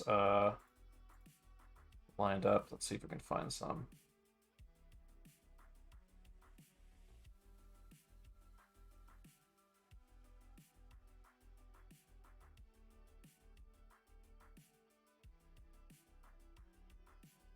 So if you notice the way that this guy's punching, he's actually like, he's pulling his punches. He's just like he's actually using his arm. He's not really using his legs too much, because he's not really taking his opponent too seriously. And also his kind of cybernetic arms basically have a tremendous amount of power in and of themselves that he doesn't really need to turn it. He doesn't really need to bring the power from his legs as much.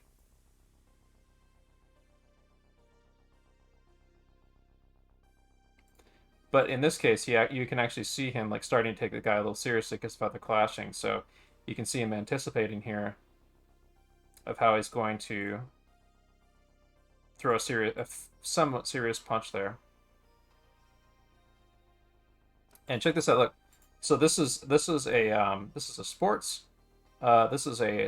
sports manga staging of conveying the feeling of setting up a punch and conveying that principle of what I'm talking about, how you put power into your punches. How he places his foot sets up the power for the punch that he's about to throw. Bam!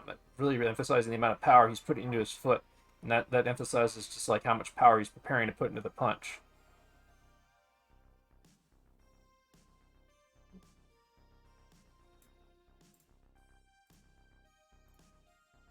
So there's a lot of cuts happening in these. So a lot of these are like very kind of editing oriented actions and stuff. So we're looking maybe for more stuff like this. So there's some very, very quick kind of boxing maneuvers at the beginning. Let's see if we can find more kind of... So we can find some shots that are more... There we go. There might be some stuff happening here. Some shots that are more clean without any cuts. Of boxing happening.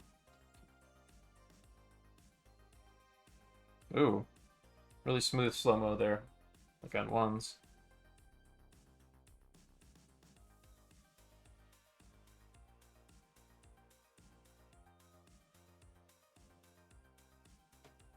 A lot of cuts happening there, but there was still some really good animation. It's mostly in the running action stuff towards the camera, though.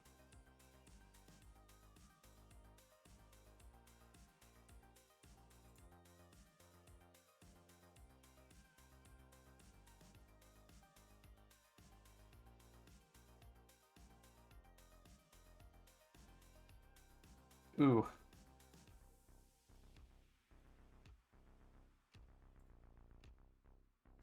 But you can see sometimes like it isn't just like as far as like animation goes, like a lot of times, uh, you'll see a lot of stuff, especially in anime stuff, where they use cuts to emphasize the impact of things, which is just fine.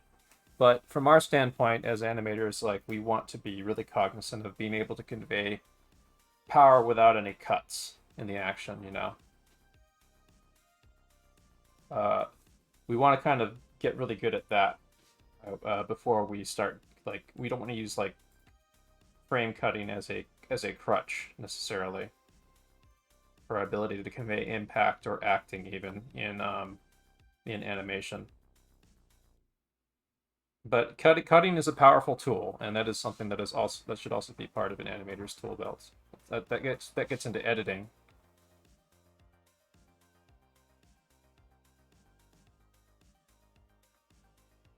Let's see if we can find some other stuff here.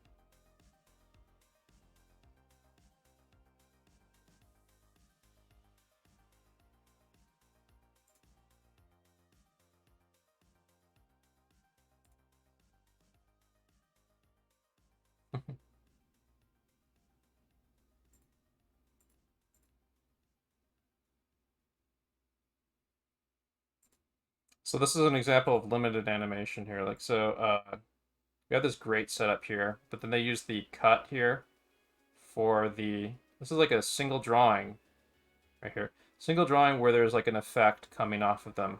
And it's just all about the cut and the camera move that's emphasizing the impact. And like, yeah.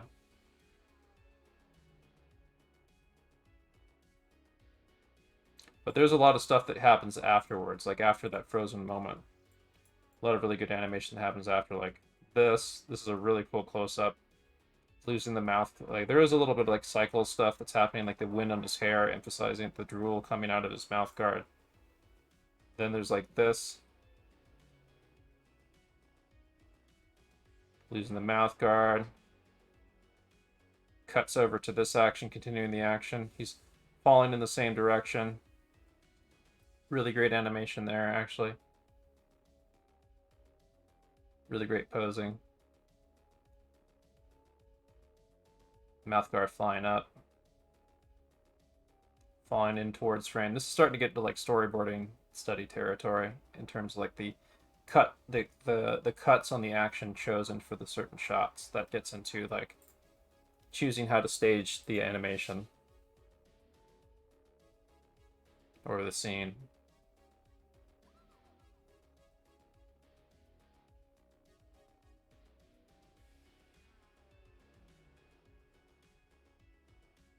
And they make choices like that for economical reasons, like for how they're going to stage the animation. Sometimes they use cuts, so they don't need to use as much animation, and other times they make choices for storytelling reasons. Other times they make choices for thematic reasons. There can be any number of reasons why they choose to make cuts a certain way. Can be either to save on their frame budget,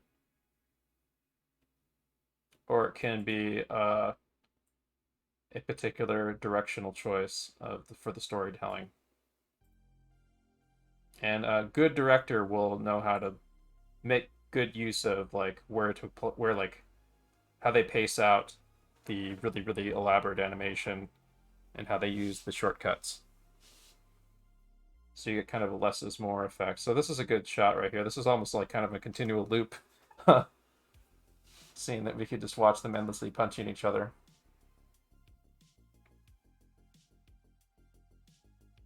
This is just a slugfest. There's not a huge amount of power in these individual blows, but they're just like taking each other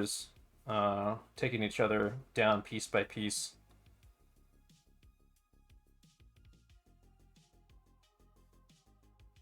It's like a battle of attrition going on here, basically.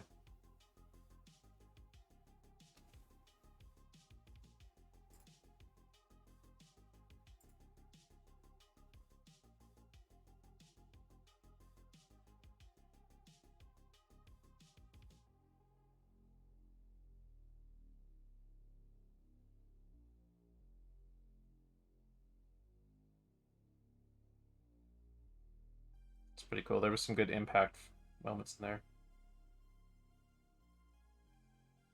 Oh, that's a cool trans. Okay, now this is getting into storyboarding, storytelling, staging. Look at that transition over. Like, we transition over his back into the into like his training that he did to prepare for the fight.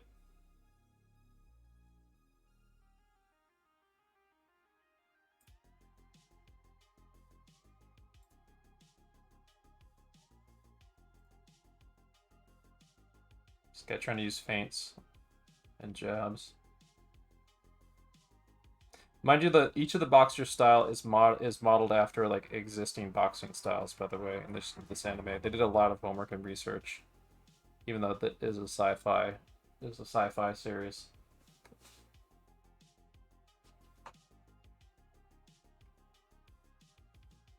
It's a very nicely choreographed sequence there.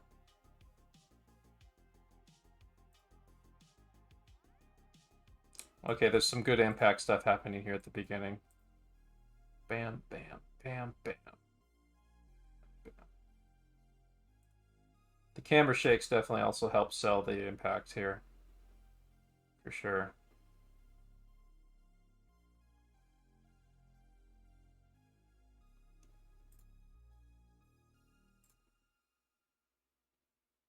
Yeah, let's see what they did at the beginning here. So, bam. Hit. Oh, wow. Nice freeze moment. Dang. Took a really nasty blow there. Nasty combination. Catches himself.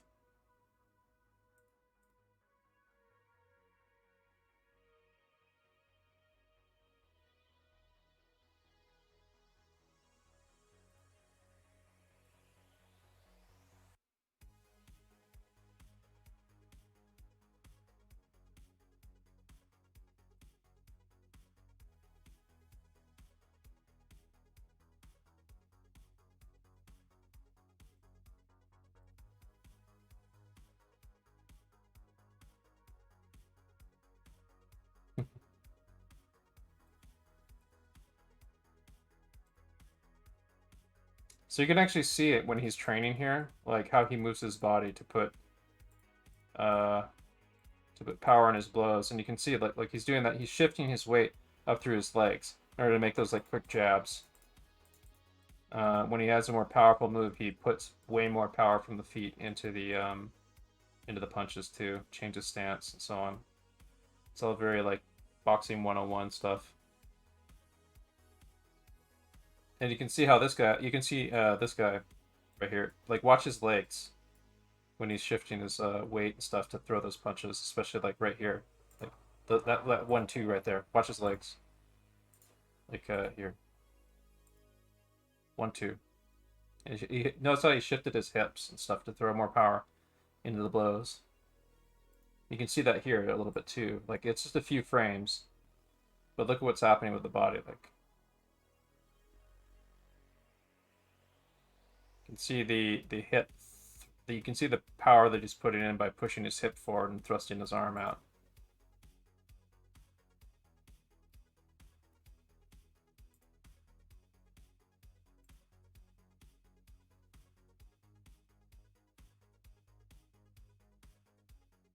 Oh yeah, this is towards the end of the series where they like pull out all the. This is like the last episode, I think, where they pull out all the stops on the animation budget or whatever.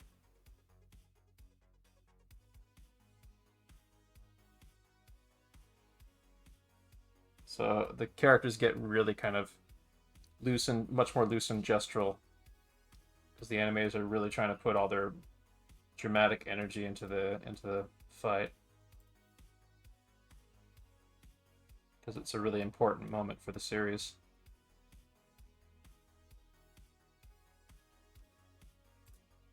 Yeah, and I think that's all they got. Sadly, we don't have any more clips. There is more great animation in that show, but this is a anemic selection of it. But yeah. Tonight's been great. That was really fun. So there's not enough people for a raid tonight, but I'll see you guys next Friday at 5:30 p.m. So everyone get a good rest, and I'll probably do some training stuff, some training and studying tomorrow myself. See you guys.